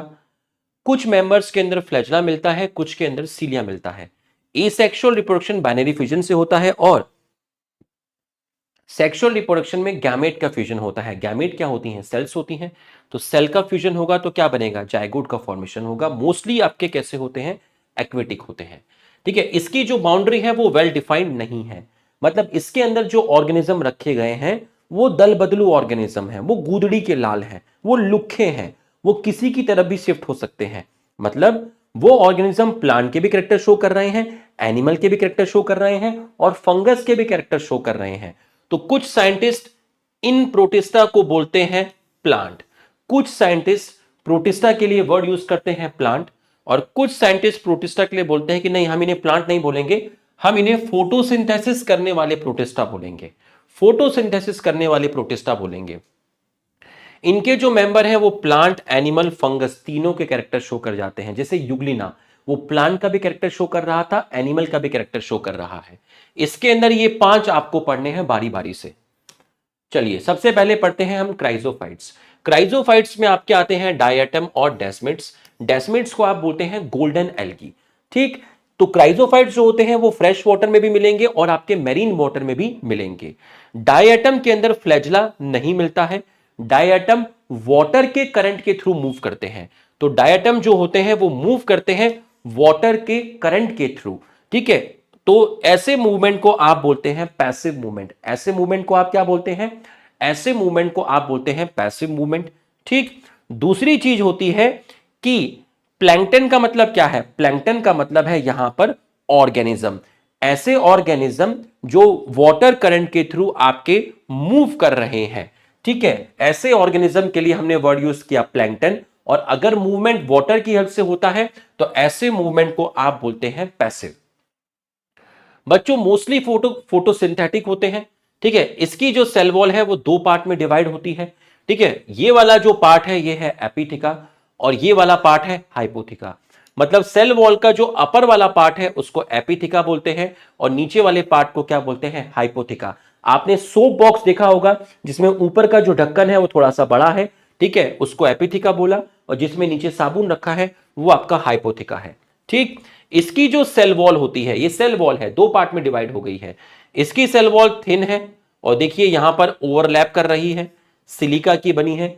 सिलिका की बनी होने की वजह से इसकी सेल वॉल डिकम्पोज नहीं होती, डिस्ट्रॉय नहीं होती, मतलब इनडिस्ट्रक्टिबल है। और इसकी सेल वॉल का जो अपीयरेंस है ना, ये देखिए आपको कैसे दिख रहा है, एक सोप बॉक्स की तरह दिख रहा है, और इसकी सेल वॉल डिग्रेड नहीं होती, नॉट एबल टू डैमेज। बच्चों ये आपको पानी में, ये एक समुंदर है, ये पानी में आपको क्या दिख रहे हैं, डायटम्स दिख रहे हैं। जब आपकी डायटम्स की डेथ हुई तो आप देखिए ये जो पिंक कलर है नीचे इकट्ठा हो गया, ये पिंक कलर का मतलब है सेल वॉल ऑफ डायटम। तो बच्चों जब इन डायटम की डेथ हुई तो इनकी सेल वॉल समुंदर में बॉटम में डिपॉजिट हो गई। ठीक है, और ऐसा बिलियंस ऑफ ईयर तक होता रहा। तो समुद्र के बॉटम रीजन में ये एक लेयर बन गई, समुद्र में बॉटम रीजन में एक लेयर बन गई है, और ये लेयर बहुत हार्ड है, और ये लेयर बनी है सेल वॉल के डिपोजिशन होने की वजह से। और इसी चीज को आप बोलते हैं क्या, डायएटोमेशियस अर्थ, और इसी को बोलते हैं डायएटोमाइट। ठीक है, ये बहुत हार्ड होता है। ठीक, और डायएटम का बहुत बड़ा रोल होता है फोटोसिंथेसिस करने में। ओशियन के अंदर ये चीफ प्रोड्यूसर होते हैं, इन ओशियन ये फोटोसिंथेसिस करते हैं। ये डायऑटोमेशियस अर्थ जो है ये ऑयल और सिरप के फिल्ट्रेशन में यूज होती है। इनके अंदर छोटे छोटे पोर्स होते हैं, वहां से आप ऑयल को फिल्टर कर सकते हैं। ठीक है, और मेटल्स की कटिंग में, मेटल्स की पॉलिशिंग में भी इस डायऑटोमेशियस अर्थ को यूज किया जाता है। ग्रिटी का मतलब है, डायऑटोमेशियस अर्थ आपका ग्रिटी है, ग्रिटी का मतलब होता है हार्ड है। बच्चों इसके बाद है डायनोफ्लैगेलेट। डायनोफ्लैगेलेट मोस्टली मरीन है, फोटोसिंथेटिक है, इनका कलर अलग अलग हो सकता है, ये डिपेंड करता है इनके पिगमेंट पर। इनकी जो सेल वॉल है वो सेलुलोजिक प्लेट्स की बनी हुई है। तो इनके जो डायनोफ्लैगेलेट है इसमें बाहर की तरफ इनके सरफेस पर इस तरीके से सेलुलोज का डिपोजिशन मिलेगा, यहां डिपोजिशन सेलुलोज का, यहां डिपोजिशन, यहां डिपोजिशन, यहां डिपोजिशन। तो आपको ऐसा लगेगा कि यहां पर सेल वॉल प्लेट्स की फॉर्म में है, एक प्लेट यहां है, एक प्लेट यहां है, एक प्लेट यहां है, एक प्लेट यहां है। डायनोफ्लैगेलेट के अंदर दो टाइप के फ्लैजला मिलते हैं, रेड वाला लॉन्गिट्यूडनल है, पिंक वाला ट्रांसफर है। दोनों फ्लैजला एक दूसरे के 90 डिग्री है, मतलब यहां पर जो मूवमेंट है वो फ्लैजला से होता है। ऐसे मूवमेंट को आप बोलते हैं एक्टिव मूवमेंट। और जिस कैविटी में ये फ्लैजला मिलते हैं उस कैविटी को आप बोलते हैं फरो। बच्चों एक रेड डायनोफ्लैगेलेट है जिसको आप बोलते हैं गोनियोलेक्स। ये समुद्र में बहुत फास्ट रिप्रोडक्शन करता है, जिसकी वजह से समुद्र का पूरा पानी नहीं, समुद्र का कुछ कुछ रीजन आपको कैसा दिखेगा, रेड कलर का दिखेगा। भाई पूरा समुद्र अगर रेड दिखता है, जिसको आप रेड सी बोलते हैं, वो ब्लू ग्रीन एल्गी की वजह से दिखता है। उस ब्लू ग्रीन एल्गी का नाम है ट्राइकोडेस्मियम। अगर मैं आपसे कहूं रेड कलर ऑफ रेड सी, लाल सागर का कलर लाल क्यों है, क्योंकि वहां एक ब्लू ग्रीन एल्गी पाया जाता है जिसका नाम है ट्राइकोडेस्मियम, बहुत ज्यादा मात्रा में पाया जाता है। उसके पिगमेंट की वजह से वो समुद्र लाल अपीयर होता है। लेकिन यहां रेड सी नहीं है, यहां रेड टाइड है। रेड टाइड का मतलब पूरा समुद्र लाल नहीं है, समुद्र का कुछ कुछ रीजन आपका लाल है। वो इसलिए है क्योंकि वहां पर गोनियोलेक्स नाम का डायनोफ्लैगेलेट बहुत फास्ट मल्टीप्लाई करता है, अपने नंबर को बढ़ाता है और उसके अंदर पिगमेंट मिलता है, और उस पिगमेंट की वजह से समुद्र का वो रीजन रेड अपीयर होता है जिसको आप रेड टाइड बोलते हैं। बच्चों गोनियोलेक्स भी एक क्या है, डायनोफ्लैगेलेट है, जो कि सेक्सी टॉक्सिन को रिलीज करता है, जो कि न्यूरोटॉक्सिक है, मतलब नर्वस सिस्टम पे इफेक्ट करता है। ठीक है, तो इसको मोलस्का भी कंज्यूम कर सकते हैं और फिशेस भी कंज्यूम कर सकते हैं। तो ये टॉक्सिन मोलस्का के अंदर भी जा सकता है और फिशेस के अंदर भी जा सकता है। ठीक है, मोलस्का इनवर्टिब्रेट्स है तो उसका नर्वस सिस्टम उतना डेवलप नहीं है। ठीक है, तो ये इसको इतना हार्म नहीं करेगा, लेकिन फिशेस को हार्म करेगा, फिशेस आपका वर्टिब्रेट्स है। ठीक है, अगर हमने मोलस्का और फिशेस को कंज्यूम किया तो ये टॉक्सिन हमारे अंदर पहुंच जाएगा और हमें पैरालाइज कर देगा। इसको बोलते हैं पैरालाइटिक शेल फिश पॉइजनिंग। बच्चों उसके बाद है आपका यूग्लिनॉइड्स। यूग्लिनॉइड के अंदर जो सबसे बड़ा जीनस है वो है आपका यूग्लिना, जो आपका कहां मिलेगा, फ्रेश वाटर में मिलेगा। ठीक है, और वो वाटर मूव नहीं करेगा, वो वाटर रुका हुआ है, नॉट रनिंग। ऐसे वाटर को बोलते हैं स्टेगनेंट वाटर। ठीक, यहां आपका क्लोरोफिल ए मिलेगा, क्लोरोफिल बी मिलेगा, और ये पिगमेंट हायर प्लांट के अंदर भी मिलते हैं। तो इसके पिगमेंट हायर प्लांट के पिगमेंट के सिमिलर है। जब लाइट मिलेगी यूग्लिना को तो यूग्लिना फोटोसिंथेसिस करेगा, मोड ऑफ न्यूट्रिशन ऑटोट्रॉप होगा। जब लाइट नहीं मिलेगी तो ये छोटे छोटे एनिमल्स पे फीड करेंगे, मतलब ये हेटरोट्रॉप की तरह काम करेंगे। मतलब इनमें दो मोड ऑफ न्यूट्रिशन है जिसको आप बोलते हैं मिक्सोट्रॉपिक। ठीक, ये यूग्लिना है जिसमें दो फ्लैजला दिखाए गए हैं, पिंक वाला बड़ा है, ब्लू वाला छोटा है। ठीक है, फ्लैजला दो होते हैं। ठीक है, लेकिन फंक्शनल एक ही होता है। ये वाला फंक्शनल फ्लैजला है, छोटा फ्लैजला फंक्शन नहीं करता। सेल वॉल आपकी एब्सेंट है, बाहर एक प्रोटीनेशियस लेयर मिलती है जिसकी वजह से जो बॉडी है वो फ्लेक्सिबल है, उस लेयर को आप बोलते हैं पेलिकल। बच्चों उसके बाद ये मैंने तीनों के बीच में टेबल बनाकर आपको दे दी है, आप इसको रीड कर लीजिएगा। जो भी पॉइंट मैंने आपको समझाए हैं उन सबको मैंने टेबल की फॉर्म में आपको दे दिया है, आप इसको रीड कर लीजिएगा। ठीक, इसके बाद है स्लाइम मोल्ड। ठीक है बच्चों, ट्री है, ट्री से पत्तियां नीचे गिरी या ट्री से छोटी ब्रांचेस जमीन पे गिरी, छोटी ब्रांचेस को आप बोलते हैं ट्विग। अब इनके अंदर क्या मिलता है, सेलुलोज और लिग्निन मिलता है, जो कैसा मटेरियल है, ऑर्गेनिक मटेरियल है। इसके ऊपर फीड करता है कौन, स्लाइम मोल्ड। तो इसका मतलब स्लाइम मोल्ड कैसे हो गए, स्लाइम मोल्ड हो गए सेप्रोफिटिक। बच्चों स्लाइम मोल्ड की लाइफ साइकिल आपको समझाई गई है। यहां मैंने देखिए, अगर मैं तुम्हें बोलता हूं फंगस तो आपके दिमाग में क्या आता है, माइसीलियम आता है ना। फंगस क्या है, फंगस के शरीर को क्या बोलते हैं, माइसीलियम। ऐसे ही जब मैं आपको बोलूं स्लाइम मोल्ड, ऐसे ही मैं आपको बोलूं स्लाइम मोल्ड, तो स्लाइम मोल्ड की जो बॉडी है उसको बोलते हैं प्लाज्मोडियम, जो फॉर्म्ड होती है फेवरेबल कंडीशन में, जिसके अंदर क्या मिलते हैं, काफी सारे न्यूक्लियस मिलते हैं। ब्लू कलर से आपको क्या दिख रहे हैं, काफी सारे न्यूक्लियस दिख रहे हैं, और रेड कलर से आपको क्या दिख रहा है, साइटोप्लाज्म दिख रहा है। न्यूक्लियस प्लस साइटोप्लाज्म को क्या बोलते हैं, प्रोटोप्लाज्म बोलते हैं। तो प्लाज्मोडियम का प्रोटोप्लाज्म कैसा है, मल्टी न्यूक्लिएटेड है, और बाहर की तरफ जो लेयर है उस लेयर का नाम क्या है, सेल मेम्ब्रेन है। सर सेल वॉल नहीं बनाई, सेल वॉल नहीं होती, इसलिए लिखा है वॉलनेस। तो ये वॉलनेस मल्टी न्यूक्लिएटेड प्रोटोप्लाज्म जो डिप्लॉयड है, जो फेवरेबल कंडीशन में बनता है, ठीक है, एग्रीगेशन की वजह से, इसको बोलते हैं प्लाज्मोडियम। अब फूड अवेलेबल है तो इसने खाना खाया, अब ये ग्रो कर गया, बड़ा हो गया, सेवरल फीट, देखिए बड़ा हो गया है, ठीक है, तो इट ग्रो सेवरल फीट, ये बड़ा हो गया। इसने खाना भी खाया, ठीक है, इसके अंदर खाना खाया इसने, इसका साइज क्या हो गया, थोड़ा सा बड़ा हो गया, ये देखिए बड़ा हो गया। अब आपकी अनफेवरेबल कंडीशन आई, आपकी अनफेवरेबल कंडीशन आई, फूड अवेलेबल नहीं है, तो इस प्लाज्मोडियम ने बना ली फ्रूटिंग बॉडी। ये प्लाज्मोडियम था, ये बन गई फ्रूटिंग बॉडी। फ्रूटिंग बॉडी में ये वाले पार्ट को बोलते हैं स्टॉक और ये स्वेलन पोर्शन को बोलते हैं स्पोरेंजिया। तो फ्रूटिंग बॉडी के कितने पार्ट हो गए, 2 पार्ट हो गए, इसको क्या बोला स्टॉक और इसको क्या बोला स्पोरेंजिया। अब जो मल्टी न्यूक्लिएटेड प्रोटोप्लास्ट था वो किसमें चला गया, स्पोरेंजिया में चला गया। तो मल्टी न्यूक्लिएटेड प्रोटोप्लास्ट किसमें ट्रांसफॉर्म हो गया, फ्रूटिंग बॉडी में ट्रांसफॉर्म हो गया, फ्रूटिंग बॉडी में ट्रांसफॉर्म हो गया। देखिए नीचे खाली हो गया, नीचे का माला खाली हो गया, तो मल्टी न्यूक्लिएटेड प्रोटोप्लास्ट जो है वो आपका ट्रांसफॉर्म हो गया किसके अंदर, फ्रूटिंग बॉडी के अंदर। अब ये जो फ्रूटिंग बॉडी है जिसमें स्पोरेंजिया है, जिसके अंदर आपका क्या प्रेजेंट है, मल्टी न्यूक्लिएटेड प्रोटोप्लाज्म है, इसके अंदर आपका मियोसिस हुआ। मियोसिस होने की वजह से आपकी स्पोर्स बन गई, ठीक है, आपकी स्पोर्स बन गई। तो स्पोर्स कैसी है, हैप्लॉइड है। मल्टी न्यूक्लिएटेड प्रोटोप्लास्ट कैसा था, डिप्लॉइड था, उसमें मियोसिस हुआ तो आपकी हैप्लॉइड स्पोर बन गई। स्पोर कहां बनी है, टिप पर बनी है। किसके टिप पर बनी है, फ्रूटिंग बॉडी के टिप पर बनी है। फ्रूटिंग बॉडी के टिप को क्या बोल रहे हैं, स्पोरेंजिया बोल रहे हैं। और इन स्पोर के चारों तरफ रेड कलर से सर ने क्या दिखाई है, रेड कलर से सर ने सेलुलोज की वॉल दिखाई है। अब यहां से स्पोर्स बाहर आ गई। ये जो स्पोर्स बाहर आई हैं स्पोरेंजिया से, ये एयर के थ्रू एक जगह से दूसरी जगह पर जाएंगी। इनके चारों तरफ वॉल काफी थिक है, इसका मतलब ये स्पोर्स हाईली रेजिस्टेंट है और इसी कारण ये स्पोर्स एडवर्स कंडीशन में आपकी सर्वाइव कर जाएंगी। अब यहां से स्पोर जर्मिनेट करेगी, स्पोर जर्मिनेट करके 2 हैप्लॉइड सेल्स बना लेगी। स्पोर ने जर्मिनेट किया आपका और 2 हैप्लॉइड सेल्स आपकी बना ली। इन हैप्लॉइड सेल्स को आप गैमेट भी बोल सकते हैं। और ये दोनों हैप्लॉइड सेल्स ने फर्टिलाइजेशन किया, फ्यूज हुआ तो आपका क्या बन गया, जाइगोट। जाइगोट कैसा है, 2n। और जाइगोट के अंदर बहुत बार कैरियोकाइनेसिस हुआ। अगर जाइगोट के अंदर बहुत बार कैरियोकाइनेसिस होगा, साइटोकाइनेसिस नहीं हुआ, कैरियोकाइनेसिस हुआ, तो न्यूक्लियस बहुत बार डिवाइड करेगा। तो जब न्यूक्लियस बहुत बार डिवाइड करेगा तो इस स्ट्रक्चर के अंदर एक से ज्यादा न्यूक्लियस आ जाएंगे और आपका वापस से क्या बन जाएगा, प्लाज्मोडियम बन जाएगा। बच्चों प्रोटोजोआ हेटेरोट्रॉप्स है, ठीक है, ये प्रीडेटर भी हो सकते हैं, ये पैरासाइट भी हो सकते हैं। प्रीडेटर का मतलब है छोटे एनिमल से आपके फीड करते हैं, ठीक है। ये प्रिमिटिव रिलेटिव एनिमल है, प्रिमिटिव रिलेटिव है किसके, एनिमल। एनिमल में भी सेल वॉल नहीं मिलती, इनमें भी सेल वॉल नहीं मिलती। कितने ग्रुप हैं, 4 ग्रुप हैं बच्चों। सबसे पहले अमीबॉइड प्रोटोजोन्स, फिर है फ्लैचेलेटेड, फिर है सीलेटेड और फिर है आपका स्पोरोजोन्स।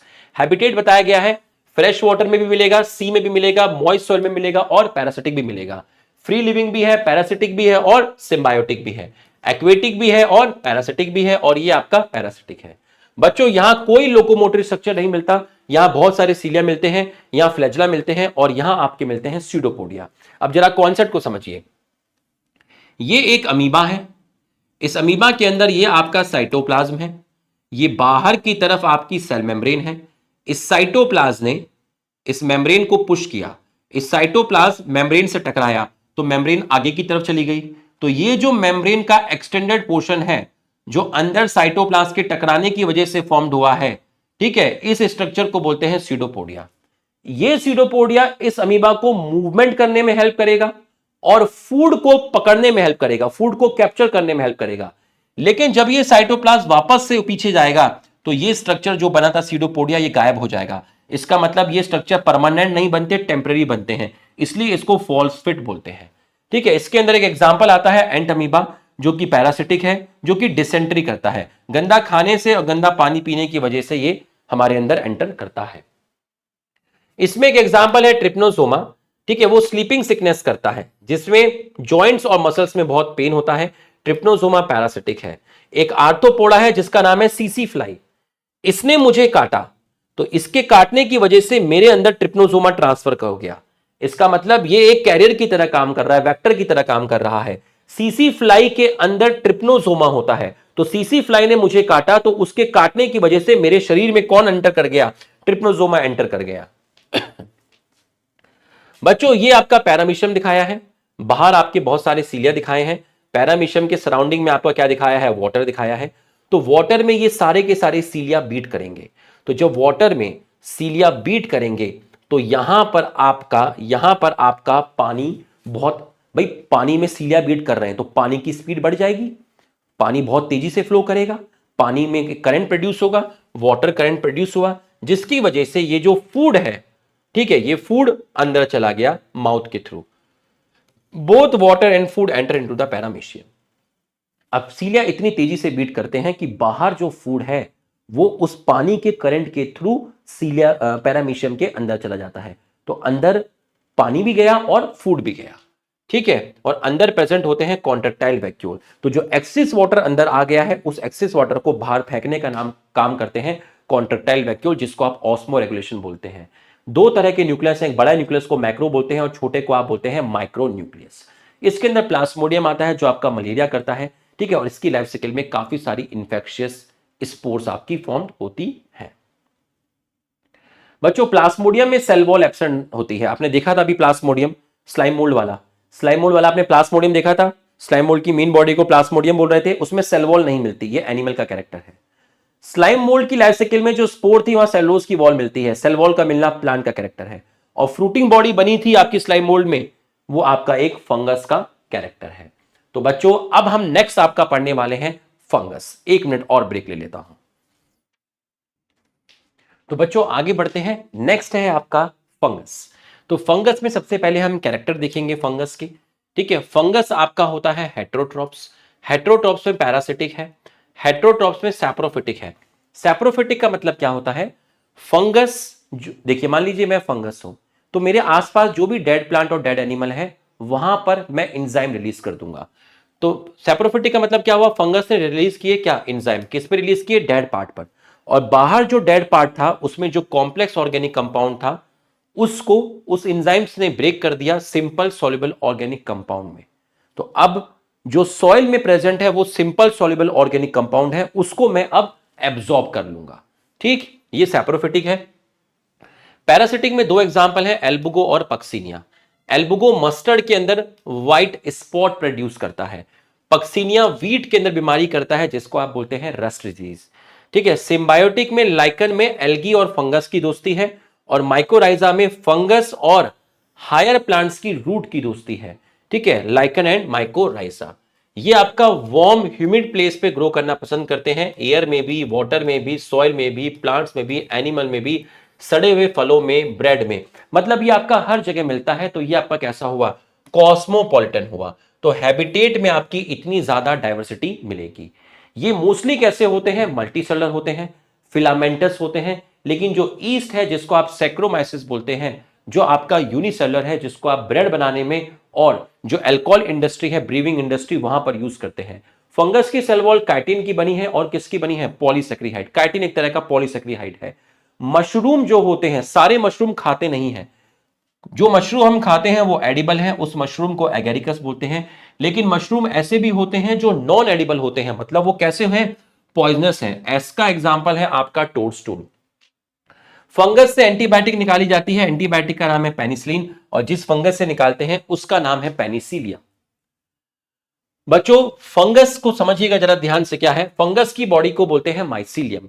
अब मैंने ये जो आपका बनाया है, ये जो मैंने आपका बनाया है, ये मैंने एक माइसीलियम बनाया है, ठीक है। और माइसीलियम आपके छोटे छोटे स्ट्रक्चर से बने हुए होते हैं जिनको आप बोलते हैं हाइफी। तो ये जो आपको छोटे छोटे सेल्स दिख रहे हैं इनको आप क्या बोलते हैं? इनको बोलते हैं हाइफी, ठीक है। अब आप देखिए यहां पर न्यूक्लियस है, यहां न्यूक्लियस है, यहां न्यूक्लियस है, यहां न्यूक्लियस है। तो हाइफी क्या है भाई? फंगस क्या है? यूकैरियोट है। तो हाइफी के अंदर कैसा कैरेक्टर मिलेगा? एक यूकैरियोट का कैरेक्टर मिलेगा। तो हाइफी अपने आप में सेल है जो कि एक यूकैरियोटिक सेल है। तो आप देख सकते हैं यहां पर ये पूरा का पूरा माइसीलियम है, और माइसीलियम जिस चीज से मिलकर बना है वो हाइफी है। और हाइफी के अंदर न्यूक्लियस भी है, साइटोप्लाज्म भी है, और साइटोप्लाज्म के अंदर आपके ऑर्गेनेल भी मिलेंगे, ठीक है। तो आप यहां पर देखिए के का मतलब है कैरियोकाइनेसिस, सी का मतलब है साइटोकाइनेसिस। तो अगर आप इस फंगस को देखते हैं, अगर आप इस फंगस को देखते हैं तो ये कैसा फंगस है? ये सेप्टेट फंगस है, ये सेप्टेट माइसीलियम है, मतलब बीच में आपका सेप्टा प्रेजेंट है। सेप्टा मतलब क्या है? सेप्टा मतलब है वॉल। तो बच्चों जब कैरियोकाइनेसिस हुआ तो एक से दो न्यूक्लियस बने, तो इन दो न्यूक्लियस के बीच में वॉल बन गई। कब बनी होगी? जब कैरियोकाइनेसिस के बाद क्या हुआ होगा? साइटोकाइनेसिस हुआ होगा। इसका मतलब अगर कैरियोकाइनेसिस भी है और साइटोकाइनेसिस भी है तो आपकी बीच बीच में सेप्टा फॉर्म्ड हो जाएंगे, तो ऐसे माइसीलियम को बोलेंगे सेप्टेट। अगर सिर्फ कैरियोकाइनेसिस है, साइटोकाइनेसिस नहीं है, तो फंगस में सिर्फ बहुत सारे न्यूक्लियस मिलेंगे बट इन न्यूक्लियस के बीच में सेप्टा नहीं मिलेंगे, पार्टीशन नहीं मिलेगा, क्योंकि आपका साइटोकाइनेसिस नहीं हुआ, तो आपकी वॉल नहीं मिल रही, आपका सेप्टा नहीं मिल रहा। ऐसे माइसीलियम को बोलते हैं एसेप्टेट। तो अब आप बताइए, न्यूक्लियस न्यूक्लियस न्यूक्लियस न्यूक्लियस और पिंक कलर का है आपका साइटोप्लाज्म, तो इसका मतलब बीच में पार्टीशन नहीं है। इसका मतलब ये जो प्रोटोप्लाज्म है ये कैसा है? ये मल्टी न्यूक्लिएटेड हो गया है। तो एसेप्टेट फंगस के लिए आप वर्ड यूज करते हैं मल्टी न्यूक्लिएटेड प्रोटोप्लाज्म, और इसी के लिए वर्ड यूज करते हैं सिनोसिटिक।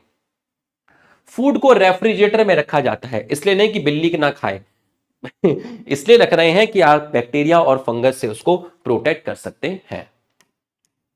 बच्चों फाइकोमाइसेटीज पहली क्लास है आपकी, ठीक है, जो आपका एक्वेटिक हैबिट, इसके जो फंगस होंगे वो एक्वेटिक कंडीशन में मिलेंगे। डिके वुड, मरी हुई लकड़ी के ऊपर भी मिल सकते हैं, मतलब सैप्रोफिटिक भी हो सकते हैं। मोस्टली कैसी जगह पे मिलेंगे? डैम प्लेसेस पे मिलेंगे, ठीक है। और इसके फंगस ऑब्लिगेट पैरासाइट भी हो सकते हैं, मतलब स्ट्रिक्टली पैरासाइट है, सिर्फ पैरासिटिक मोड ऑफ लाइफ ही जिएगा, दूसरी लाइफ नहीं जिएगा। ऐसे एग्जाम्पल भी इस क्लास के अंदर आते हैं।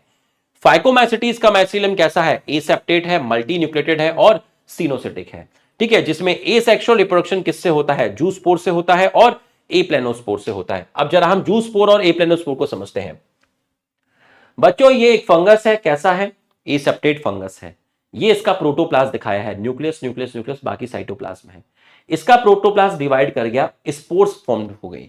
तो ये प्रोटोप्लाज्म डिवाइड करके स्पोर्स बना लेता है और हर स्पोर्स पर आपके फ्लैजेला प्रेजेंट है। तो अब ये जो माइसीलियम था, इस माइसीलियम को हमने क्या बोल दिया? जूस्पोरेंजियम बोल दिया। ये जो माइसीलियम था, ये जो फंगस था, इसको मैंने जूस्पोरेंजियम बोल दिया। और इसके प्रोटोप्लाज्म के डिवाइड होने की वजह से अंदर जो स्पोर्स बनी है, उन स्पोर्स को मैंने जूस्पोर बोल दिया। और जूस्पोर पर फ्लैजला है, तो इसका मतलब जूस्पोर मोटाइल होती हैं, फ्लैजलेटेड होती हैं, और वो जिसके अंदर फॉर्म्ड हुई हैं उसको जूस्पोरेंजियम बोल दिया है। इसका मतलब जूस्पोर एंडोजिनस होती हैं। बच्चों स्पोरेंजियोस्पोर देखिए, ये जो एप्लेनोस्पोर है इसको स्पोरेंजियोस्पोर बोलते हैं। ये रहा आपका फंगस, कैसा है? एसेप्टेट है। अब जरा ध्यान से देखिएगा, इसके ऊपर एक स्टॉक निकली और वो स्टॉक स्वेल कर गई, स्पोरेंजिया। तो बच्चों इसका जो प्रोटोप्लास्ट था, इसका प्रोटोप्लास्ट ने डिवाइड होकर आपकी क्या बना ली? स्पोर्स बना ली। ये जो स्पोर्स आपकी बनी है इसको स्पोरेंजियोस्पोर बोलते हैं, ठीक है। तो प्रोटोप्लास्ट के ऊपर पहले स्टॉक बनी। ये जो फंगस है, ये जो फंगस है एसेप्टेट फंगस, ये जो एसेप्टेट माइसीलियम है, इसके ऊपर पहले स्टॉक बनी, स्टॉक स्वेल कर गई, क्या बन गया? स्पोरेंजिया बन गया। और इसके प्रोटोप्लाज्म ने डिवाइड करके आपकी स्पोर्स बना ली, बट इन स्पोर पे फ्लैजला नहीं है, इसलिए स्पोरेंजियोस्पोर्स कैसी होती है? नॉन मोटाइल होती है, नॉन फ्लैजलेटेड होती है। और ये किसके अंदर बनी है? स्पोरेंजिया के अंदर। तो इसका नेचर कैसा हुआ? एंडोजिनस। बच्चों सेक्सुअल रिप्रोडक्शन को आप समझिएगा। आपके पास दो फंगस आए, फाइकोमाइसेटीज पढ़ रहे हैं, इसका फंगस कैसा होता है? एसेप्टेट होता है। तो देखिए बीच में सेप्टा नहीं बनाया, दो फंगस आए, एक का नाम मेल, एक का नाम फीमेल। दोनों ने अपने गैमेट बाहर रिलीज कर दिए। फंगस हैप्लॉइड होते हैं, एन एन फंगस हैप्लॉइड होते हैं। इसने मेल गैमेट निकाला, इसने फीमेल गैमेट निकाला। दोनों के दोनों कैसे हैं? हैप्लॉइड है। ये मेल गैमेट का न्यूक्लियस है, ये फीमेल गैमेट का न्यूक्लियस है। अब दोनों सेल्स आपस में फ्यूज कर गई, तो इसका प्रोटोप्लाज्म और इसका प्रोटोप्लाज्म एक जगह पर आ गया, ठीक है, लेकिन न्यूक्लियस फ्यूज नहीं हुए। तो इसका मतलब क्या हुआ? इसका मतलब यह हुआ कि न्यूक्लियस फ्यूज नहीं हुए लेकिन प्रोटोप्लाज्म मिक्स हो गए। दो सेल्स के प्रोटोप्लाज्म एक जगह पे आ जाएं बट उनकी न्यूक्लियस फ्यूज ना हो, इसको बोलते हैं प्लाज्मोगैमी। सेक्सुअल रिप्रोडक्शन का पहला स्टेप प्लाज्मोगैमी। अब सेक्सुअल रिप्रोडक्शन का दूसरा स्टेप कैरियोगैमी। दोनों न्यूक्लियस फ्यूज हो गए तो क्या बन गया? जाइगोट बन गया। इसी जाइगोट के लिए लोग जाइगोस्पोर वर्ड भी यूज कर लेते हैं। कब? अगर इस जाइगोट के चारों तरफ थिक वॉल आ जाए, this zygote secrete thick wall called zygospore. अगर इस जाइगोट के चारों तरफ एक थिक वॉल आ जाए तो आप इस जाइगोट को बोलेंगे जाइगोस्पोर। तो जाइगोट और जाइगोस्पोर मोर और लेस एक ही चीज है, दोनों ही जाइगोट ही हैं। थिक वॉल जाइगोट को जाइगोस्पोर बोल देते हैं। कैरियोगैमी हो गया। तीसरा स्टेप मियोसिस। तो जब इसमें मियोसिस हुआ तो आपकी चार स्पोर बनी। दो स्पोर को मैंने व्हाइट कलर से दिखाया है, दो स्पोर को मैंने येलो कलर से दिखाया है। कैसी स्पोर्स बनी है? Haploid spores. अब जो व्हाइट कलर की स्पोर है वो जर्मिनेट करके कौन सा फंगस बना लेगी? मेल फंगस बना लेगी। जो येलो कलर की स्पोर है वो जर्मिनेट करके कौन सा फंगस बना लेगी? फीमेल फंगस बना लेगी। इसको आपने बोला मियोसिस। तो सेक्सुअल रिप्रोडक्शन 3 स्टेप्स में हो गया, प्लाज्मोगैमी, कैरियोगैमी और मियोसिस। ये जो गैमेट फ्यूज हुए हैं, ये दोनों फ्यूजिंग गैमेट अगर देखने में एक जैसे हैं तो ऐसे सेक्सुअल रिप्रोडक्शन को आइसोगैमस बोलेंगे। अगर एक जैसे नहीं है तो आप इसको एनाइसोगैमस या फिर ऊगैमस बोलेंगे। ये इसके एग्जाम्पल हैं, राइजोपस, म्यूकर एंड एल्बुगो। तो प्लाज्मोगैमी के बाद इमीडिएटली क्या हुआ? कैरियोगैमी हुआ और फिर आपका क्या हुआ? मियोसिस हुआ। डाइकैरियोफेज नहीं आया। डाइकैरियोफेज क्या होता है मैं थोड़ी देर में बताता हूं। अभी बस इसको इसको छोड़ दो, अभी इसको छोड़ दो, इसको देखो।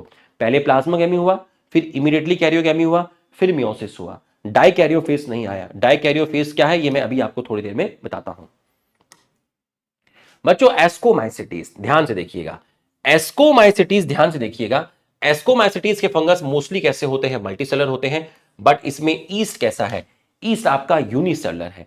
ठीक है, इसके फंगस का माइसिलियम सेप्टेट है, ब्रांच है। ठीक है, इसका जो माइसिलियम है वो सेप्टेट है, बीच में सेप्टा आपका मिलेगा। सैप्रोफिटिक भी हो सकते हैं, पैरासिटिक भी हो सकते हैं, डिकम्पोजर भी हो सकते हैं और डंग पे भी ग्रो करते हैं, मतलब ये कॉप्रोफिलस भी हो सकते हैं। ठीक, एसेक्सुअल रिप्रोडक्शन किसके थ्रू होता है? कोनेडिया के थ्रू होता है। कोनेडिया क्या होते हैं अब देखिए, ये आपका सेप्टेट माइसिलियम था, इसके ऊपर एक और माइसिलियम फॉर्म्ड हुआ, उस माइसिलियम को बोला कोनेडियोफोर, और इस माइसिलियम के ऊपर छोटे छोटे स्ट्रक्चर बने हैं, इन छोटे छोटे स्ट्रक्चर को बोलते हैं कोनेडिया। और ये हर एक कोनेडिया आपका जर्मिनेट करके, हर एक कोनेडिया आपका जर्मिनेट करके एक नया फंगस बना लेगा। तो कोनेडिया कैसे होते हैं? नॉन मोटाइल होते हैं और ये बाहर बने हैं, किसी के अंदर नहीं बने। देखो सरफेस से बने हैं, तो इसका मतलब कैसे हैं? एक्सोजिनस है। किसमें मिलेंगे? पेनिसिलियम में मिलेंगे। ये ध्यान से समझना इसका सेक्सुअल रिप्रोडक्शन। बच्चों दो फंगस आए, एक का नाम है मेल फंगस, एक का नाम है फीमेल फंगस। दोनों फ्यूज हो गए, ये वाली सेल और ये वाली सेल दोनों के। देखो आप मेल फंगस फीमेल फंगस बोल लो, आप मेल माइसिलियम फीमेल माइसिलियम बोल लो, या आप मेल हाइफी फीमेल हाइफी बोलो, एक ही बात है। ये देखिए दोनों आपकी फ्यूज हो गए, तो ये वाली हाइफी और ये वाली हाइफी फ्यूज हो गई। ये देखिए यहां पर सिंगल एन, यहां एक अकेला न्यूक्लियस है, ये फ्यूज हो गए, तो दोनों का प्रोटोप्लाज्म एक जगह पर आ गया। ये देख लीजिए इनकी कॉमन वॉल डिसॉल्व हो गई। ये दोनों जब ऐसे मीट करेंगे तो ये क्या होंगी? कॉमन वॉल क्या होंगी? कॉमन वॉल डिसॉल्व हो गई, तो आपका प्रोटोप्लाज्म एक जगह पर आ गया। ठीक है, लेकिन न्यूक्लियस आपके फ्यूज नहीं हुए हैं। N+N, ये N और ये N, इसको बोलते हैं प्लाज्मोगैमी। अब ये दोनों न्यूक्लियस, मेल न्यूक्लियस और female nucleus, when two nucleus stay together for some time not fuse, इसका मतलब एक सेल के अंदर आपके कितने न्यूक्लियस है? दो न्यूक्लियस है। इस कंडीशन को बोलते हैं डाइकैरियोन और इस फेस को बोलते हैं डाइकैरियोफेस। तो बच्चों प्लाज्मोगैमी हुई, तो प्लाज्मोगैमी के बाद इमीडिएटली कैरियोगैमी नहीं हुई, मतलब ये दोनों न्यूक्लियस इमीडिएटली फ्यूज नहीं हुए। तो जब एक सेल के अंदर मेल न्यूक्लियस और फीमेल न्यूक्लियस फ्यूज नहीं होते थोड़े टाइम तक, और वो काफी टाइम तक आपके साथ में रहते हैं, तो एक सेल में दो न्यूक्लियस आपके मिलते हैं। इस फेस को बोलते हैं डाइकैरियोफेस, इस कंडीशन को बोलते हैं डाइकैरियोन। अब देखिए क्या हुआ, ध्यान से देखिएगा। अब मेल न्यूक्लियस डिवाइड किया, मेल न्यूक्लियस कौन सा था? व्हाइट वाला। मेल न्यूक्लियस डिवाइड किया तो कितने मेल न्यूक्लियस हो गए? दो हो गए। फीमेल न्यूक्लियस एक ही है। अब यहां से एक मेल न्यूक्लियस यहां चला गया, तो जब ये यहां चला गया तो यहां पर देखिए एक व्हाइट वाला आ गया। तो पहले एक N+N था, अब दो N+N हो गए। तो अभी तक कैरियोगैमी नहीं हुई है, कैरियोगैमी डिले हो गई। प्लाज्मोगैमी के बाद इमीडिएटली कैरियोगैमी नहीं हुई, प्लाज्मोगैमी के बाद इमीडिएटली कैरियोगैमी नहीं हुई। प्लाज्मोगैमी के बाद कौन सा फेस आ गया? डाइकैरियोफेस आ गया, जिसमें एक सेल में दो न्यूक्लियस काफी टाइम तक है। तो आप देखिए ये मेल न्यूक्लियस डिवाइड किया तो आपके दो मेल न्यूक्लियस बन गए, एक मेल न्यूक्लियस बाजू वाली हाइफी में चला गया, तो अब यहां एक बचा, यहां एक आ गया, N+N N+N। अब इसके ऊपर जहां पर N+N है, इसके ऊपर एक सैक लाइक स्ट्रक्चर बनता है जिसको आप बोलते हैं एस्कस। ये देखिए ये बन गया एस्कस, ये बन गया एस्कस। अब ये जो दोनों न्यूक्लियस है मेल और फीमेल, ये दोनों न्यूक्लियस है मेल और फीमेल, ये एस्कस के अंदर चले जाएंगे। ये देखिए एस्कस में चले गए। अब क्या होगा? अब होगी कैरियोगैमी। तो कैरियोगैमी कहां हुई? एस्कस के अंदर हुई, जाइगोट बन गया, जाइगोट बन गया। अब होगा मियोसिस। यहां मियोसिस हुआ, ये 4 स्पोर बन गई, यहां मियोसिस हुआ, ये 4 स्पोर बन गई। ये जो स्पोर्स आपकी बनी है, हैप्लॉइड स्पोर्स बनी है मियोसिस के बाद, इन स्पोर्स को बोलते हैं एस्कोस्पोर्स। अब ये वाला माइसिलम इसको यहां से कवर कर लेगा, ये वाला माइसिलम इसको यहां से कवर कर लेगा, ये व्हाइट वाले ने यहां से कवर कर लिया और पिंक वाले ने यहां से कवर कर लिया। तो ये जो स्ट्रक्चर बना है इसको बोलते हैं फ्रूटिंग बॉडी, इसको बोलते हैं एस्कोकार्प। एस्कोकार्प के अंदर क्या प्रेजेंट है? एस्कोकार्प में एस्कस प्रेजेंट है, और एस्कस के अंदर क्या प्रेजेंट है? एस्कस के अंदर एस्कोस्पोर प्रेजेंट है, और ये एस्कोस्पोर जर्मिनेट करके नया फंगस बना लेंगी। तो अब आप देखिए, एस्कोस्पोर 4 बनी थी, सेक्सुअल थी, मियोसिस के बाद बनी तो कैसी थी? हैप्लॉइड थी। एस्कस के अंदर बनी, आफ्टर मियोसिस बनी, और एस्कस के अंदर है, इसका मतलब कैसी है? एंडोजीनस है। ये आपके एग्जाम्पल हैं जिसमें न्यूरोस्पोरा के ऊपर काफी सारा जेनेटिक्स का रिसर्च किया गया है। तो यहां पर आपके मॉरेल्स और ट्रफल्स भी इसके एग्जाम्पल हैं एस्कोमैसिटीज के, जिनको लोग खाते हैं। मतलब ये कैसा फंगस है? एडिबल फंगस है।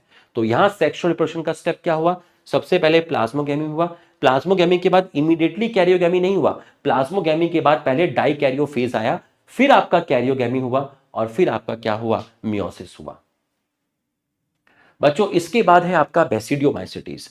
बेसिडियोमाइसिटीज के अंदर मशरूम आता है, जैसे आपका एगेरिकस हो गया, मशरूम है, टोडस्टूल भी आपका मशरूम है। ब्रैकेट फंगस आते हैं, पफ फंगस आते हैं, रस्ट डिजीज करने वाले फंगस को पक्सिनिया बोलते हैं, स्मट डिजीज करने वाले फंगस को यूस्टिलेगो बोलते हैं, और दोनों के दोनों कैसे फंगस हैं? पैरासिटिक फंगस हैं। इनका माइसिलियम ब्रांच है और सेप्टेट है। बेसिडोमाइसिटीज में जनरली एसेक्सुअल स्पोर्स नहीं बनती है, वेजिटेटिव रिप्रोडक्शन फ्रेगमेंटेशन से होता है, लकड़ी के गट्ठों पे ये ग्रो कर जाता है, ठीक है। ट्री के जो नोकीले पोर्शन होते हैं उनको ट्री स्टेम बोलते हैं, वहां ये ग्रो कर जाता है, सॉइल पे ग्रो कर जाता है, पैरासिटिक की जिंदगी भी ये जीता है। सेक्सुअल रिप्रोडक्शन में देखिए, ये 2 फंगस आपके पास आए। बच्चों ये जो 2 फंगस सेक्सुअल रिप्रोडक्शन करने के लिए आए हैं, इनको वेजिटेटिव फंगस बोलते हैं, इनको सोमैटिक फंगस बोलते हैं। अभी तक आपने फाइकोमैसिटीज देखा, आपने एस्कोमैसिटीज देखा, उनमें जो फंगस थे, उनमें जो माइसीलियम थे, जो सेक्सुअल रिप्रोडक्शन में पार्टिसिपेट कर रहे थे, वो रिप्रोडक्टिव माइसीलियम थे। तो बच्चों फंगस में सबसे पहले वेजिटेटिव माइसीलियम बनते हैं। जब सेक्सुअल रिप्रोडक्शन का टाइम आता है तो वेजिटेटिव माइसीलियम रिप्रोडक्टिव माइसीलियम में कन्वर्ट होते हैं, और वो रिप्रोडक्टिव माइसीलियम सेक्सुअल रिप्रोडक्शन करने के लिए आते हैं। लेकिन बेसिडियोमाइसिटीज में ऐसा नहीं होता। बेसिडियोमाइसिटीज में जो शुरू में जो माइसीलियम बने थे, जिनको आप वेजिटेटिव माइसीलियम बोल रहे हो, जिनको आप सोमैटिक माइसीलियम बोल रहे हो, जिनको आप सोमैटिक हाइफी बोल रहे हो, वही रिप्रोडक्शन करना स्टार्ट कर देते हैं, बच्चे ही खेलना स्टार्ट कर देते हैं। ठीक, तो ये जो 2 माइसीलियम है ये रिप्रोडक्टिव नहीं है, ये वेजिटेटिव माइसीलियम बोलो या सोमैटिक माइसीलियम बोलो, दोनों स्ट्रेन अपोजिट है। दोनों स्ट्रेन अपोजिट का मतलब ये मेल है, ये फीमेल है। ये देख लीजिए, फ्यूजन हुआ तो क्या हुआ? प्लाज्मोगेमी हो गया। ठीक है, अब मेल न्यूक्लियस डिवाइड करेगा, तो जब यहां मेल न्यूक्लियस डिवाइड करेगा तो एक से कितने बनेंगे? 2 बनेंगे। एक मेल न्यूक्लियस से कितना बन जाएगा? 2 बन जाएगा, और ये एक यहां पे चला जाएगा। ये देखिए n+n n+n। तो प्लाज्मोगेमी के बाद कैरियोगेमी नहीं हुआ, कैरियोगेमी यहां भी डिले हुआ। अब इसके ऊपर और इसके ऊपर एक क्लब लाइक स्ट्रक्चर बनेगा जिसको आप बोलते हैं बेसिडियम। ये देखिए, इसके ऊपर बेसिडियम बना, इसके ऊपर बेसिडियम बना। अब जैसे एस्कोमैसिटीज में हुआ था, ये दोनों न्यूक्लियस बेसिडियम में चले गए, ये दोनों न्यूक्लियस बेसिडियम में चले गए। अब बेसिडियम में क्या होगा? कैरियोगेमी होगा। दोनों न्यूक्लियस फ्यूज हुए तो आपका क्या बना? जाइगोट बना। दोनों न्यूक्लियस फ्यूज हुए तो आपका क्या बना? जाइगोट बना। अब जाइगोट में क्या हुआ? मियोसिस हुआ। तो ये देखिए 4 स्पोर्स बन गई, 4 स्पोर्स बन गई, लेकिन ये बेसिडियम के ऊपर बनी है, बेसिडियम के ऊपर बनी है, इसलिए ये स्पोर एंडोजीनस नहीं होगी, ये एक्सोजीनस होगी। ये स्पोर भी हैप्लॉइड होगी, ये स्पोर भी सेक्सुअल होगी, ये स्पोर भी मियोसिस के बाद बनी है, बट ये एक्सोजीनस है।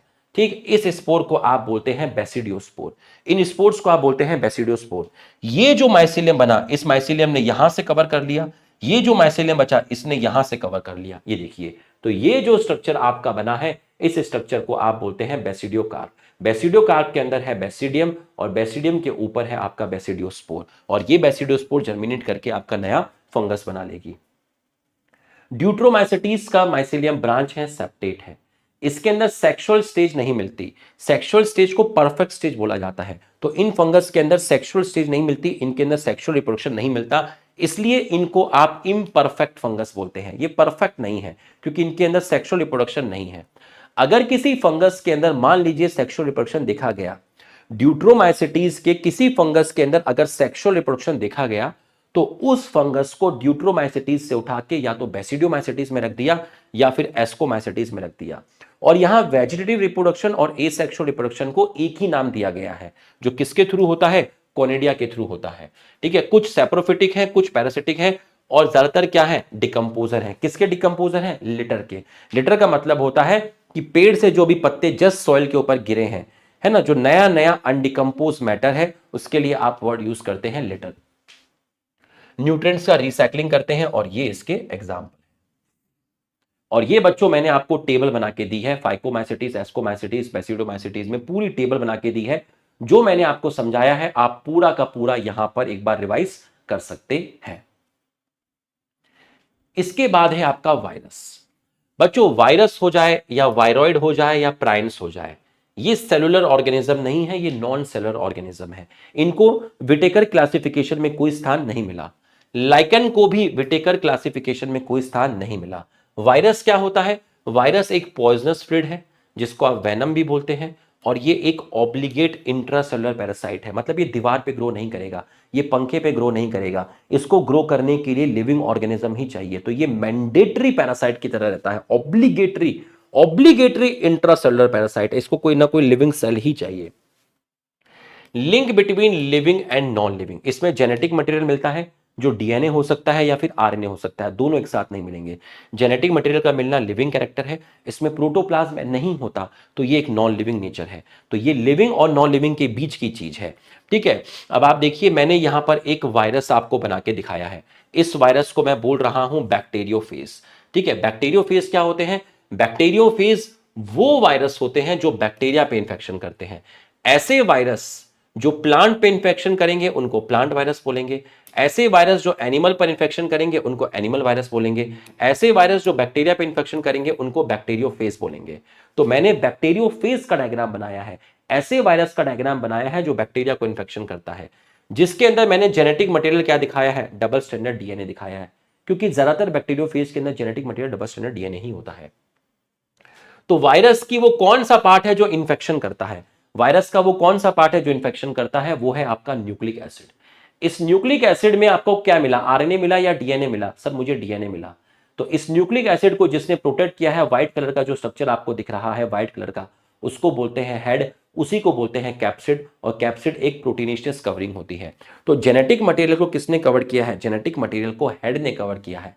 हेड क्या है, हेड एक प्रोटीनेशियस कवरिंग है जिसको आप कैप्सिड बोलते हैं। और ये कैप्सिड छोटी छोटी यूनिट्स की बनी हुई है, इन छोटी छोटी यूनिट्स को बोलते हैं कैप्सोमियर। तो कैप्सिड एक प्रोटीनेशियस कवरिंग होती है जो छोटी छोटी सबयूनिट्स की बनी होती है, जिसको आप कैप्सोमियर बोलते हैं। तो प्रोटीन भी है और न्यूक्लिक एसिड भी है, तो प्रोटीन भी है और न्यूक्लिक एसिड भी है, तो आप वायरस के लिए वर्ड यूज कर सकते हैं न्यूक्लियोप्रोटीन। अब जरा ध्यान से देखिएगा, ये जो ब्लू कलर से आपको दिख रही है, ये एक्चुअल में इस तरीके से था, ब्लू कलर इस तरीके से था। ये जो आपको पूरा का पूरा ब्लू कलर से दिख रहा है, इसको आप बोलते हैं टेल, इसको आप बोलते हैं टेल। ठीक है, तो टेल और हेड को जो चीज कनेक्ट करती है, ठीक है, टेल, हां टेल। अब आप देखिएगा, जरा ध्यान से देखिएगा, ध्यान से देखिएगा, एक मिनट। ये जो छोटा सा ब्लू कलर से दिख रहा है, इसको मैंने बोला नेक, इसको मैंने बोला हेड। तो हेड और नेक को जिसने कनेक्ट किया, इसको मैंने बोला कॉलर। हेड और नेक को जिसने कनेक्ट किया, उसको मैंने बोला कॉलर। तो ये क्या है, कॉलर है। ये ब्लू वाला क्या है, नेक है। ये क्या है, हेड है। और नीचे जो स्ट्रक्चर गया है इस तरीके से, ये वाला, ठीक है, नीचे जो आपका स्ट्रक्चर गया है ये वाला, ये, इसको मैंने बोला टेल। और टेल के चारों तरफ येलो कलर से सर ने कुछ दिखाया है, टेल के चारों तरफ येलो कलर से सर ने कुछ दिखाया है, ठीक है, उसको मैंने बोला शीट। तो इतना स्ट्रक्चर क्या है, टेल। टेल किससे कवर्ड है, शीट से। ये ब्लू वाला क्या है, नेक। ये ब्राउन वाला क्या है, कॉलर। और ये ब्लू कलर से जो दिखाया है ये है एंड प्लेट। और एंड प्लेट में 6 प्रेजेंट होते हैं, छोटे छोटे पिन, जिनको बोलते हैं टेल पिन। इन एंड प्लेट से ये जो फाइबर्स टाइप से आपको दिख रही हैं दोनों तरफ, ये भी 6 होती हैं, इनको बोलते हैं टेल फाइबर। ठीक है, तो वायरस कौन कौन सी डिजीज कर सकता है, मम कर सकता है, स्मॉल पॉक्स कर सकता है, हर्पीस कर सकता है, इन्फ्लुएंजा कर सकता है। ये इसके जेनेटिक मटेरियल इसके अंदर लिखे हुए हैं। प्लांट वायरस में जनरली एसएसआरएनए मिलेगा, एनिमल वायरस में एसएसआरएनए भी मिल सकता है, डीएसआरएनए भी मिल सकता है, और डबल स्टैंडर्ड डीएनए भी मिल सकता है। बैक्टीरियोफेज में मोस्टली डबल स्टैंडर्ड डीएनए आपका मिलता है। टोबैकोमोजिक वायरस में जो हेड होता है उसकी सिमेट्री हेलिकल होती है। बैक्टीरियोफेज में जो हेड होता है इसकी जो सिमेट्री है वो पॉलीहेड्रल है। काफी सारे फेस आपको इसके अंदर दिख रहे होंगे। बच्चों प्लांट सिम्टम्स देखिए, वायरस प्लांट में किस तरीके से सिम्टम्स प्रोवाइड करता है। ठीक है, अब आप देखिए, आपको लीफ में मोज़ेक पैटर्न दिख रहा है। मोज़ेक पैटर्न का मतलब क्या हो गया, लीफ में आधा आपको ग्रीन कलर का दिख रहा है, आधा येलो कलर का दिख रहा है। लीफ का जो पोर्शन ग्रीन कलर का दिख रहा है मतलब वहां पर क्लोरोफिल है। लीफ का वो पोर्शन जहां आपको येलो कलर का दिख रहा है मतलब वहां का क्लोरोफिल डैमेज हो गया है, वहां पर क्लोरोफिल एब्सेंट है। सी का मतलब क्लोरोफिल। ठीक है, पहला कैरेक्टर ये हो गया। लीफ अंदर की तरफ कर्ल हो गई, कर्लिंग और रोलिंग ऑफ लीफ। ठीक है, प्लांट की हाइट रुक गई, स्टंटेड ग्रोथ। ये जो वेन है आपकी मिड रिब, यहां से क्लोरोफिल गायब हो गया। इसका मतलब वेन कैसी हो गई, येलो हो गई। या पत्ती पूरी की पूरी कैसी हो गई, येलो हो गई, क्योंकि क्लोरोफिल क्या हो गया है, डैमेज हो गया है। सबसे पहले टोबैकोमोजिक वायरस को क्रिस्टल बनाया गया था, क्रिस्टलाइज किया गया था, किसके द्वारा, स्टैनली के द्वारा। और क्रिस्टल में मेनली क्या प्रेजेंट होते हैं, प्रोटीन प्रेजेंट होते हैं। ठीक, टोबैकोमोजिक डिजीज करने वाला जो ऑर्गेनिज्म है वो टोबैकोमोजिक वायरस है, जो कि बैक्टीरिया से छोटा होता है। और ये भी मतलब ये वायरस भी बैक्टीरियल फिल्टर को क्रॉस कर सकता है। ये बात बताई थी इवानोस्की ने। बेजनिक ने वायरस टर्म दी थी। उन्होंने ये कहा कि अगर कोई टोबैको प्लांट है जिसमें वायरस का इंफेक्शन है, आप यहां से सेल निकाल लीजिए, आप यहां से कुछ एक्सट्रैक्ट कीजिए। इसकी जो सेल्स आप यहां से निकालेंगे, उस एक्सट्रैक्ट के अंदर, उस सेल्स के अंदर क्या होगा, उस सेल्स के अंदर आपका वायरस मिलेगा। ठीक है, तो वो जो सेल आपने यहां से निकाली है जिसके अंदर वायरस मिलेगा, उन सेल्स को हमने बोला इन्फेक्शियस लिविंग फ्लूइड, उसी को हमने बोला कॉन्टेगियम वाइवम फ्लूइड। ठीक, भाई सिंपल सी बात है, एक इन्फेक्टेड प्लांट से आप सेल निकालोगे तो उस सेल में क्या मिलेगा, वायरस मिलेगा। उस सेल्स को मैंने क्या बोल दिया, उस सेल्स को मैंने बोल दिया इन्फेक्शियस लिविंग फ्लूइड। उन सेल्स को उठा के किसी हेल्दी प्लांट में डाल दो तो हेल्दी प्लांट में क्या करेगा, इन्फेक्शन हो जाएगा। तो हेल्दी प्लांट में इन्फेक्शन किसने किया, उन सेल्स ने किया। उन सेल्स को क्या बोला था, इन्फेक्शन करने वाला फ्लूइड बोला, उसी को कॉन्टेगियम वाइवम फ्लूइड बोला। कहां से निकाली थी, इन्फेक्टेड प्लांट से निकाली थी। किसने बताया, बेजनिक ने बताया। बच्चों वायरॉइड, वायरॉइड और प्रायंस ये आपके वायरस नहीं है। वायरॉइड डिनर ने बताया था, ये वायरस से छोटा है। एक ऐसा आरएनए जिसमें प्रोटीन कोट नहीं है। अगर ये वायरस होता तो प्रोटीन कोट भी होती ना, इसके अंदर कैप्सिड भी होती, पर वो तो है नहीं।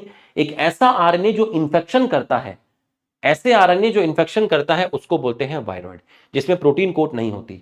इसका मॉलिक्यूलर वेट बहुत कम होता है और प्लांट के अंदर ये डिजीज करता है जिसका नाम है potato spindle tuber disease. Prions क्या है बच्चों, शीप है। शीप के अंदर देखा गया कि शीप के अंदर बहुत सारी न्यूरॉन डिजनरेट हो गई थी, जिसकी वजह से शीप जब वॉक कर रही थी तो उसका बैलेंस डिस्टर्ब हो रहा था, उसका पोस्चर डिस्टर्ब हो रहा था, उसका इक्विलिब्रियम मेंटेन नहीं हो पा रहा था। तो शीप के नर्वस सिस्टम को स्टडी किया गया तो एक चीज पाई गई जो शीप के दिमाग में थी, जो शीप के हेड में थी, जो उसके न्यूरॉन को डिजनरेट कर रही थी, वहां एक इंफेक्शन करने वाला प्रोटीन मिला। और उस प्रोटीन में जो अमीनो एसिड्स की चेन थी वो प्रॉपर्ली फोल्ड नहीं हुई थी। तो शीप के दिमाग में एक ऐसा प्रोटीन मिला जो कि इंफेक्शन कर रहा था, और उस प्रोटीन के अंदर जो अमीनो एसिड्स की चेन थी वो प्रॉपर्ली फोल्ड नहीं थी। तो उस एबनॉर्मली फोल्डेड प्रोटीन्स को बोलते हैं प्राइम्स। न्यूरो डिजेनरेटिव डिजीज करता है, न्यूरॉन्स को डिजेनरेट करता है। मैड काउ डिजीज, मैड मतलब पागल, मैड काउ डिजीज। तो मैड काउ, काउ के अंदर भी न्यूरॉन्स को डिजेनरेट कर रहा है, वहां पे भी पोस्चर मेंटेन नहीं हो पा रहा है। ह्यूमन के अंदर क्रूजफेल्ड जैकब सिंड्रोम करता है, वहां भी न्यूरॉन को डिजेनरेट करता है। इसका साइज इक्वल है किसके, वायरस के। लाइकन एक सिम्बायोटिक रिलेशनशिप है एल्गी और फंगस के बीच में। एल्गल पार्टनर को फाइकोबियन बोलते हैं, फंगस को माइकोबियन बोलते हैं। एल्गी ऑटोट्रॉप होता है, फंगस आपका हेटरोट्रॉप होता है। एल्गी सिर्फ 5% है लाइकन में, और सबसे ज्यादा क्या है, फंगस है। इसका मतलब डोमिनेंट पार्टनर कौन हुआ, फंगस हुआ। इसका मतलब फंगस एल्गी को जगह देता है रहने के लिए, provide shelter to algae. Algae fungus को फूड देता है। ठीक है, फंगस वाटर और मिनरल के एब्जॉर्प्शन में हेल्प करता है। एल्गी मोस्टली ग्रीन एल्गी के होंगे, एग्जांपल होंगे इसमें जो एल्गी होंगे वो मोस्टली ग्रीन एल्गी होंगे, लेकिन ब्लू ग्रीन एल्गी भी मिल सकते हैं। और लाइकन ऐसी जगह पे नहीं मिलता जिस एरिया में SO2 का पॉल्यूशन होता है। तो लाइकन इंडिकेटर है एयर पॉल्यूशन का, SO2 पॉल्यूशन का। तो जहां पॉल्यूटेड एरिया होगा SO2 का, जहां SO2 मिलेगी जमीन में, आपके आसपास अगर लाइकन नहीं है तो इसका मतलब वहां पर SO2 मिल रही है। ठीक है, तो बच्चों ये इस तरीके से हमारा पूरा का पूरा कंप्लीट हुआ। कमेंट करके जरूर बताइएगा आपको कैसा लगा। Thank you.